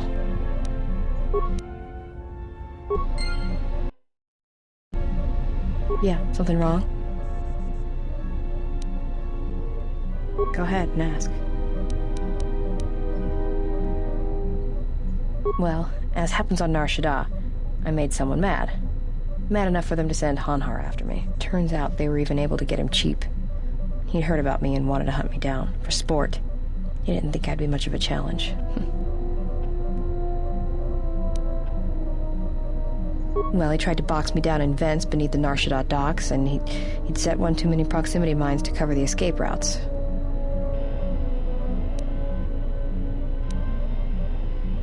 I think he'd hoped to drive me into the mines and then let them do the work. Or that I'd be too scared to try and walk through them. Thing is, I knew Hanhar's supplier, and the trigger signatures for the mines.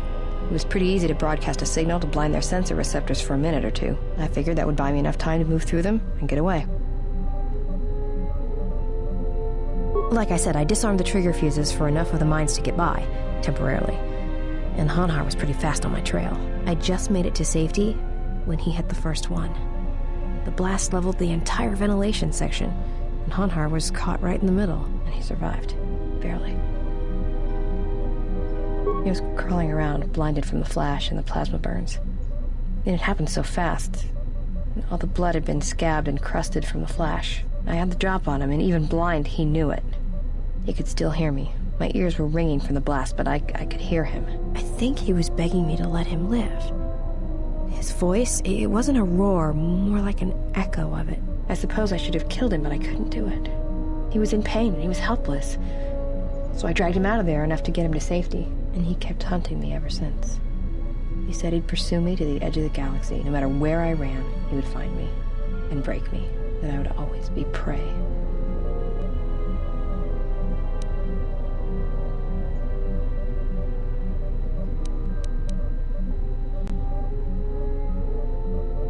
Maybe.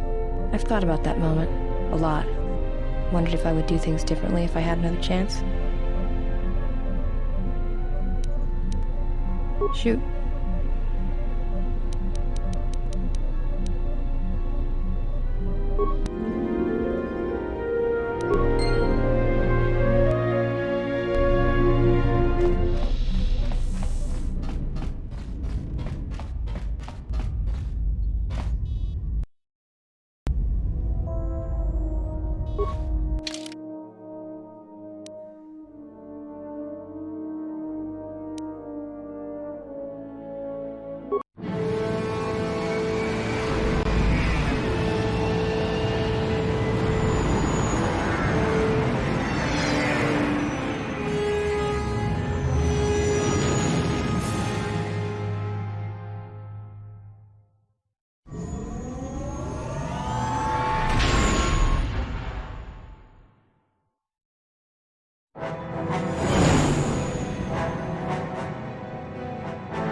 Well, this is Onderon. Looks like there's a long line to get into the ISIS starport. Something feels wrong here. A great disturbance here in orbit, and again on the planets below. I guess this blockade is a symptom of larger problems on Onderon. If they decide to do a cargo search, we're gonna be in trouble. Looks like we're about to find out. I'm receiving a message from some Colonel Tobin. Patching it through. The Ebon Hawk. I was told to expect your arrival. I don't know your business on Onderon, but it ends here.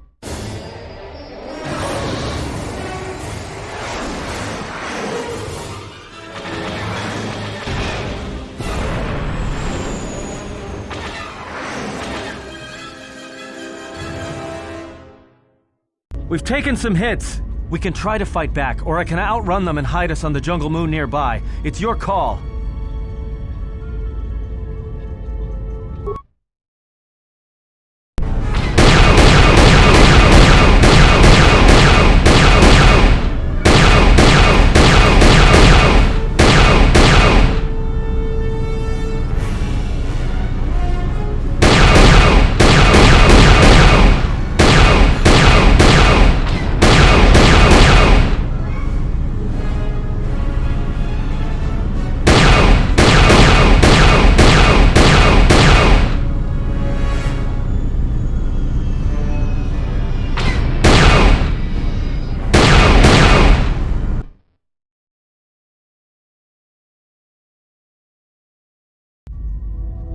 I can't keep us in one piece much longer.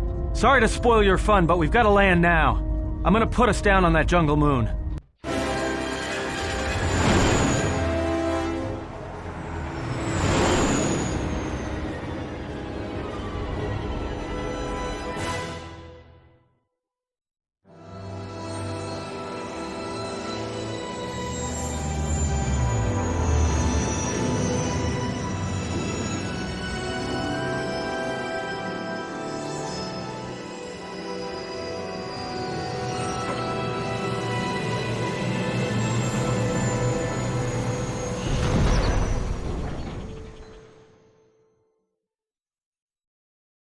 You know, just once I wish someone was glad to see us. But no, if it isn't weapons pointed at our heads, it's someone trying to blast us out of the sky.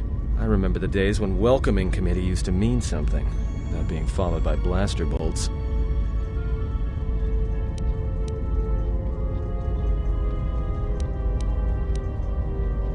Looks like one of the moons of Onderon. Not sure which one. It's mostly jungle and mountain. I did pick up the remains of an old outpost near here. Maybe that's why there's all these clearings around. Maybe they were once settlements. There were no settlements here. Those clearings were most likely once craters or crash sites. Crash sites? This is Duxon, where the Mandalorians began their crusade against the Republic. The remains of whatever outposts you detected here are military ones.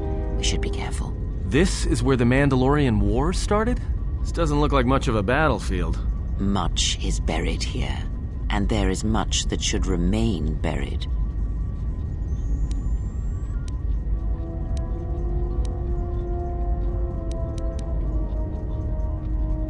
It's taken a little damage, nothing too serious. I'm shutting down all unnecessary systems until we make repairs. It'll keep us from being a target.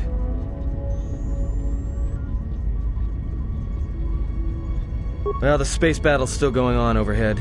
Since they were so eager to use our hull for target practice, I doubt they're just gonna forget us. Well, I don't like it. Onderon is about as far from the core as you can get and still be in the Republic. But even out here, the locals have heard of us. We're lucky I was able to find this place to land. Looks like something has cleared away the jungle in a few spots around here.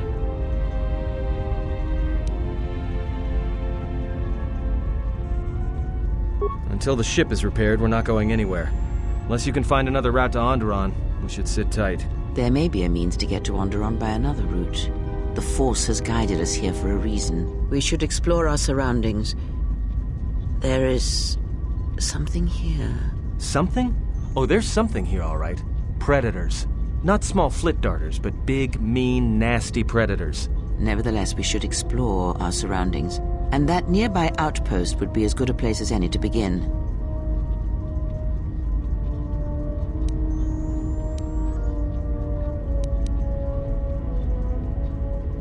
Well, if you go, be careful. No telling what other ships were forced down in the battle.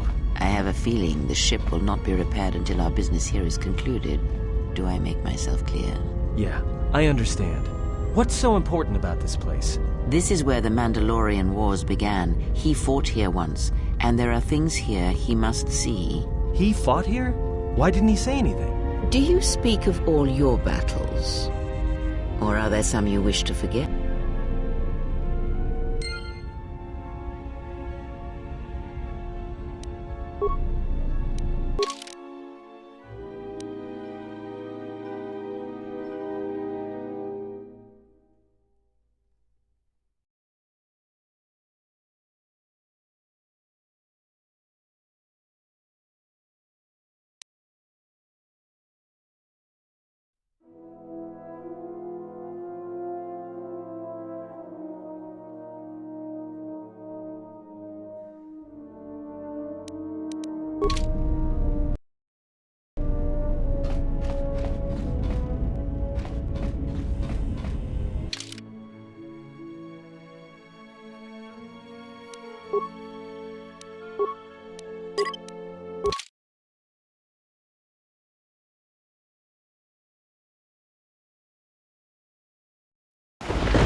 That's another one for me.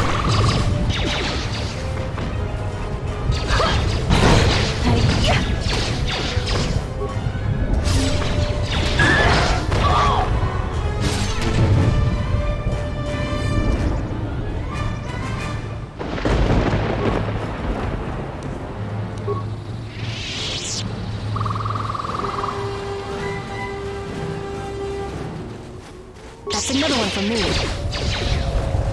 That's another one for me.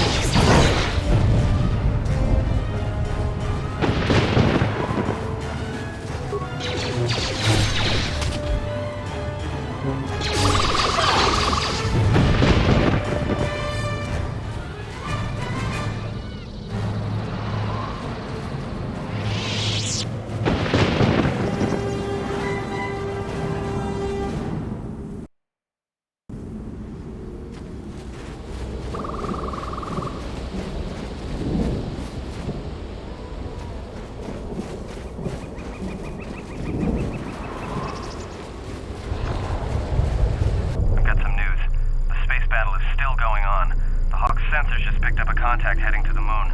Most of the ship's systems are powered down, so it's about all I got. That ship may have landed nearby, though.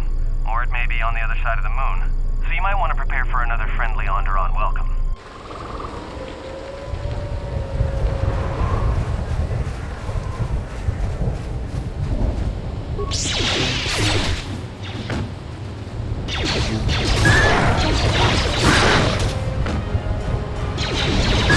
That's another one for me.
This will teach you.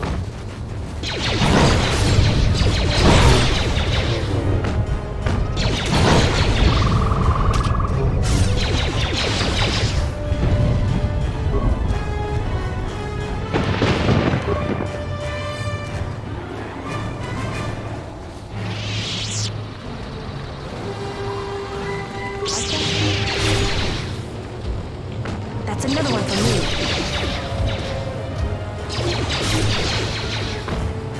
I shall honor them for that.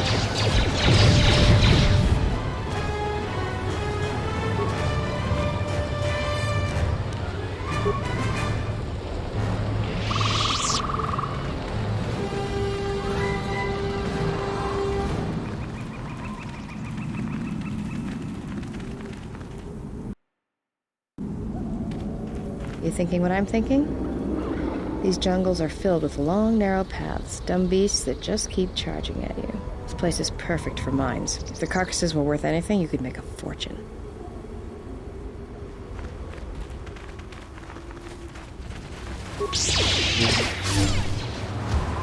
That's another one for me.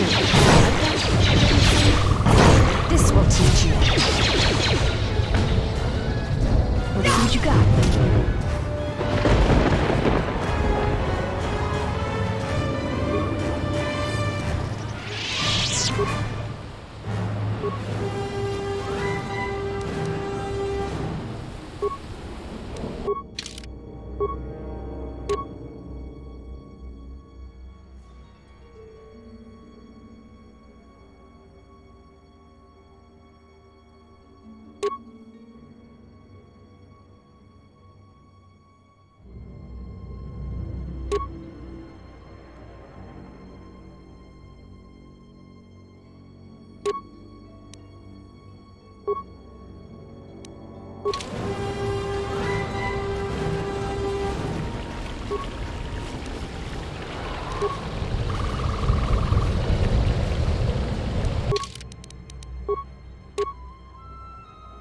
Orbital fighting just ended. That Colonel Tobin stirred up a Minox nest when he took a shot at us. Still working on the repairs, and I have to take down some systems, including sensors. So you have to do without me for a while. I know, you're crushed.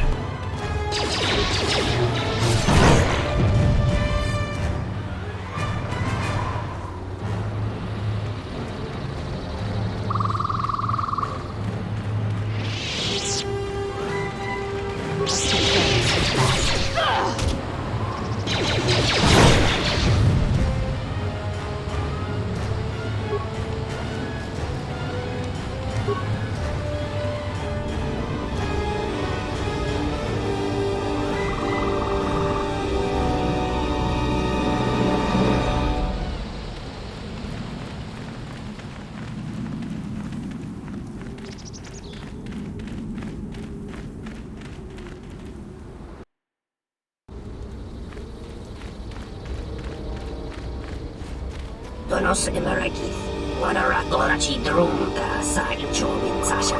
Dosimana rochata, Naranamosibu and Asarans, Krema sunkun ratungala, Chawi mo jubu and kosoracha.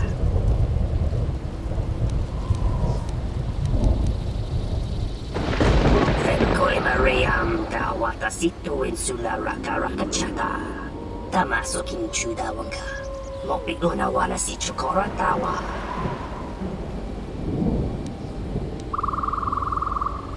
Donos emeragith, wanarakorachi drumka sa inchobin sasha. Dosimana rochata. Donos emeragith, wanarakorachi drumka sa inchobin sasha. Dosimana rochata.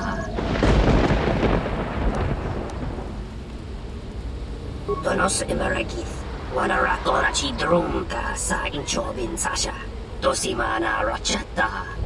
Loka kamaran endoso ranwid no chabi. Du rantamana sobu. Febko emarayam ka watasitu insula raka rakachata. Tamaso kinchuda waka. Mopiguna wala si chukora tawa. Loka kamaran endoso ranwid no chabi. Du rantamana sobu.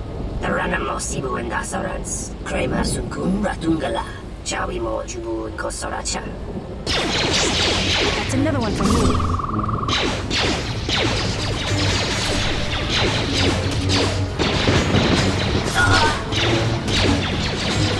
That's another one for me. Prepare yourself.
You let the ship escape? I will deal with your failure later, Captain.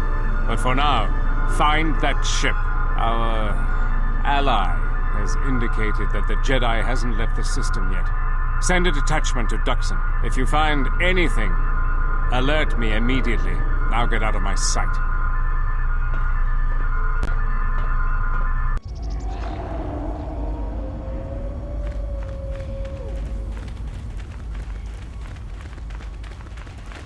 This didn't go wrong.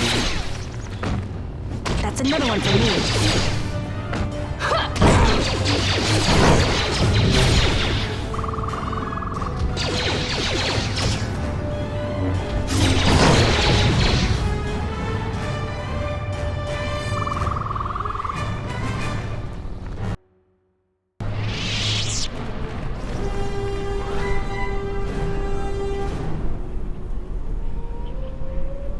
Unnecessary observation.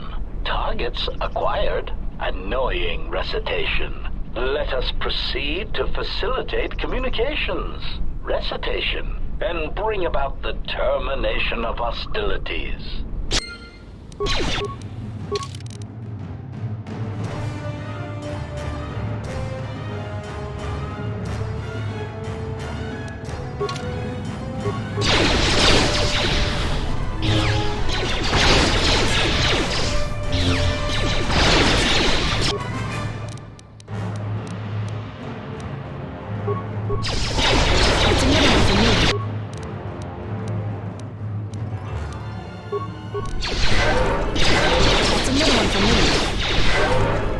Optimal accuracy ratio achieved.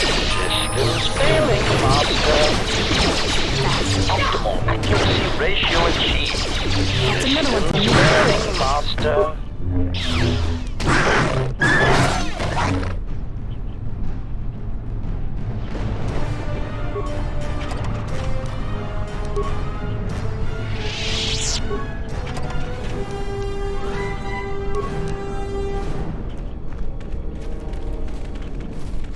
That's another one for me.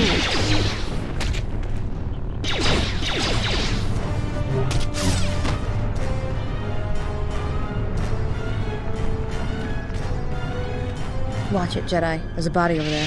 A lone Mandalorian. Fresh kill, too. I can't figure the percentage in them still being on this rock.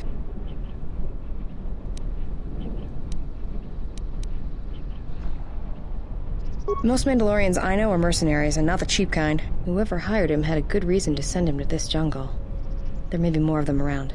Keep your weapon charged.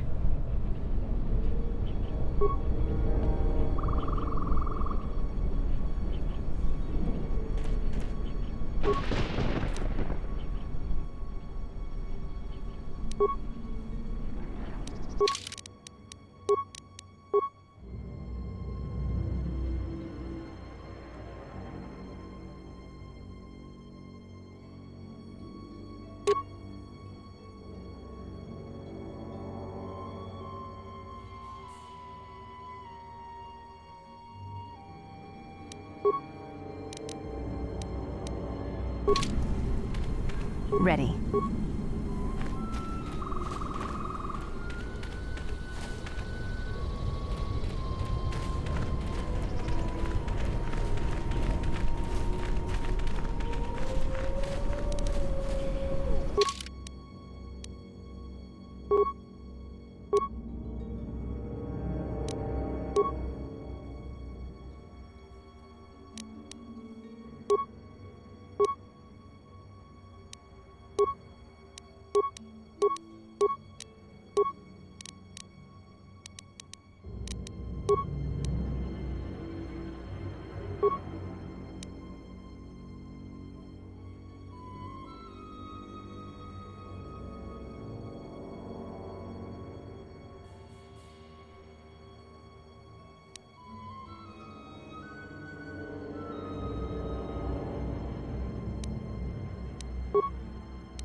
This will teach you.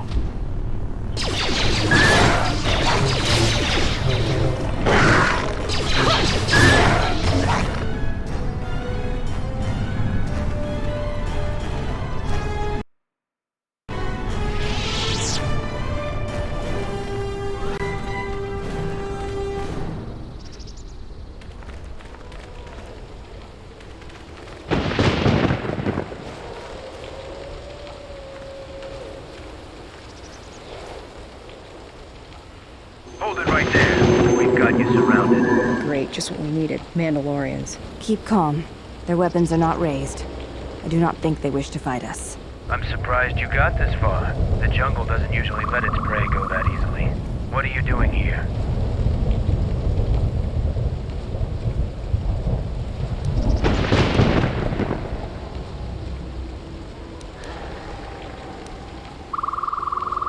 We claimed this moon decades ago, when we reforged ourselves after Exar Kun's defeat. Some of us call it home. Why are you trespassing here?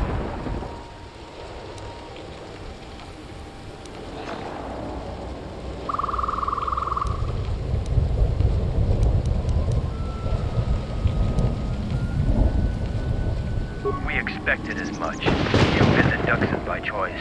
We have orders to escort you to our camp. Our leader wants to speak to you.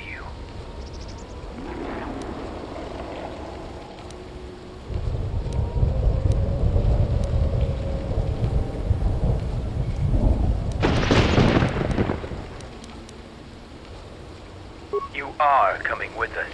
I'm supposed to escort you peacefully, but the alternative is quite acceptable.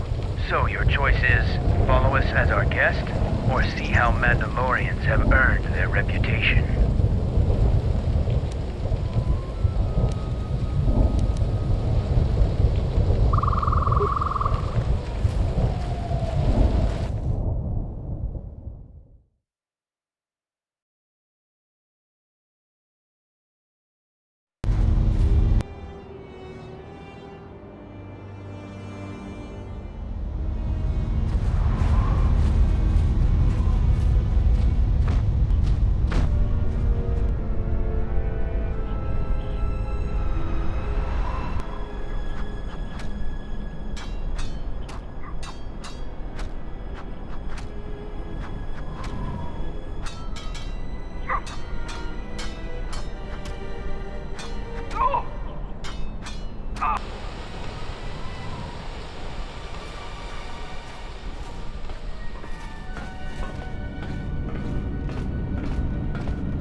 So you're the intruder.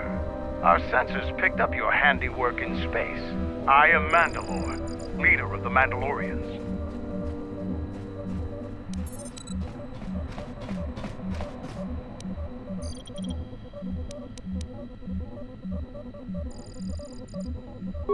Scattered, perhaps. But we're still alive. Alive and rebuilding.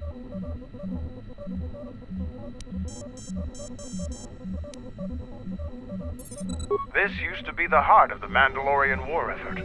From this complex, we commanded an armada that had the Republic on the run.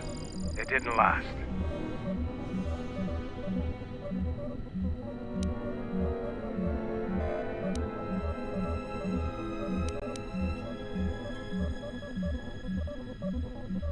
Mandalorians have a rapport with this jungle. Every moment here is a struggle.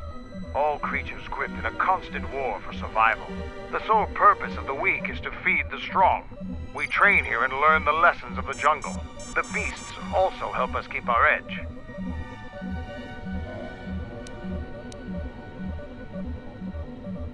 Covert camps are not meant to attract attention.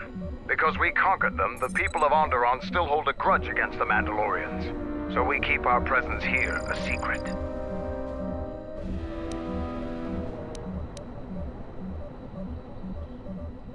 So it's transportation you want. It so happens I have a small shuttle that's more than capable of running the Onderon military blockade.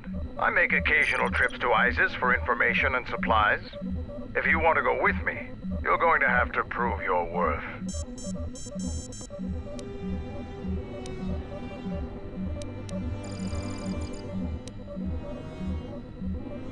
It's Mandalorian business, not yours.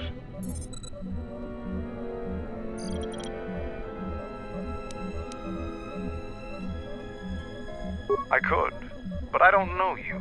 Once I get to know you, I might tell you more, but not now. I don't travel with anyone I'm not sure of. You look capable, but ISIS can be a dangerous place. If you want to travel on my shuttle, I want to make sure you aren't going to be a liability.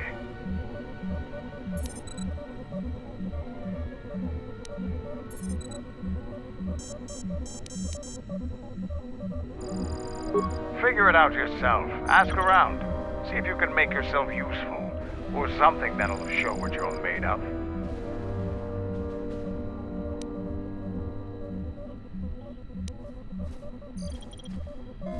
There is one thing. Before your ship landed, we were preparing some demolition work. All the activity forced my men to stop before they finished. The charges need to be detonated before anybody comes across them, so all you'd have to do is flip a switch.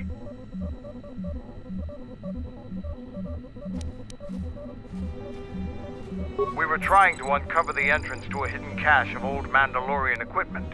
The explosives should be easy to find. Just get to it before the Kanaks do.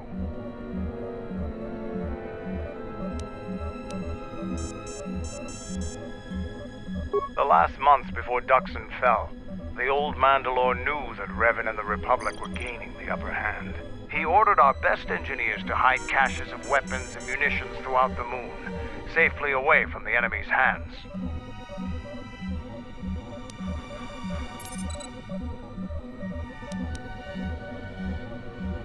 Don't you think they tried? It's real easy to hide things in a jungle. Even when they found some of our caches, our engineers left them some presents.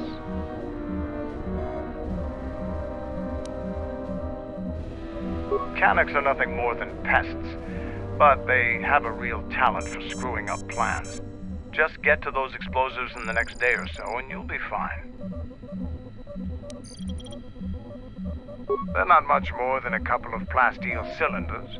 Before you get any bright ideas, if you uncover cache B-13, leave it alone. Even if you survive the traps, it would require military-grade explosives to open without the proper access codes.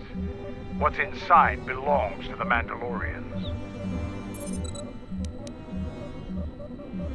I'll let Kex know that you check out. We found more gear than we can use, so you can trade with him if you need some more supplies.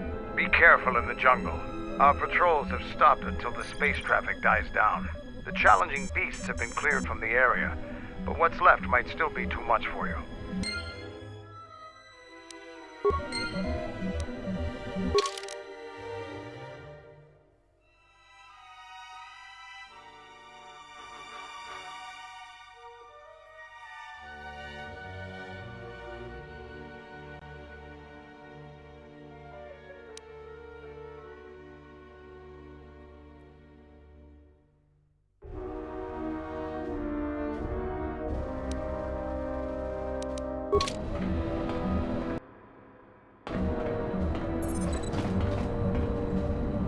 What do you want? When you were last here, you probably didn't even go to Onderon. The Republic knew that Onderon's fate would be decided on its jungle moon, not the planet itself. To begin with, when you talk about Onderon, you're really talking about the ancient walled city of Isis. It's the only inhabited settlement on the planet.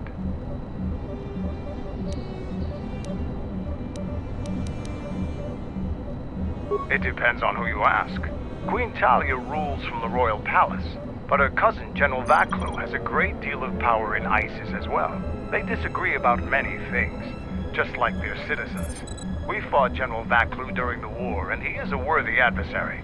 Queen Talia is young and hardly a match for him. Onderon is a recent addition to the Republic, joining during one of the darker eras in Republic history.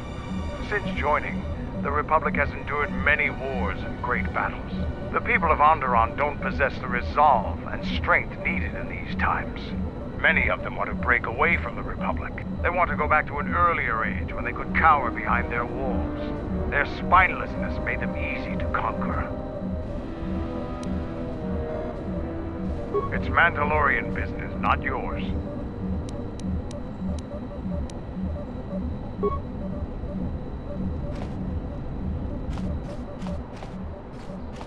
All scouts report in.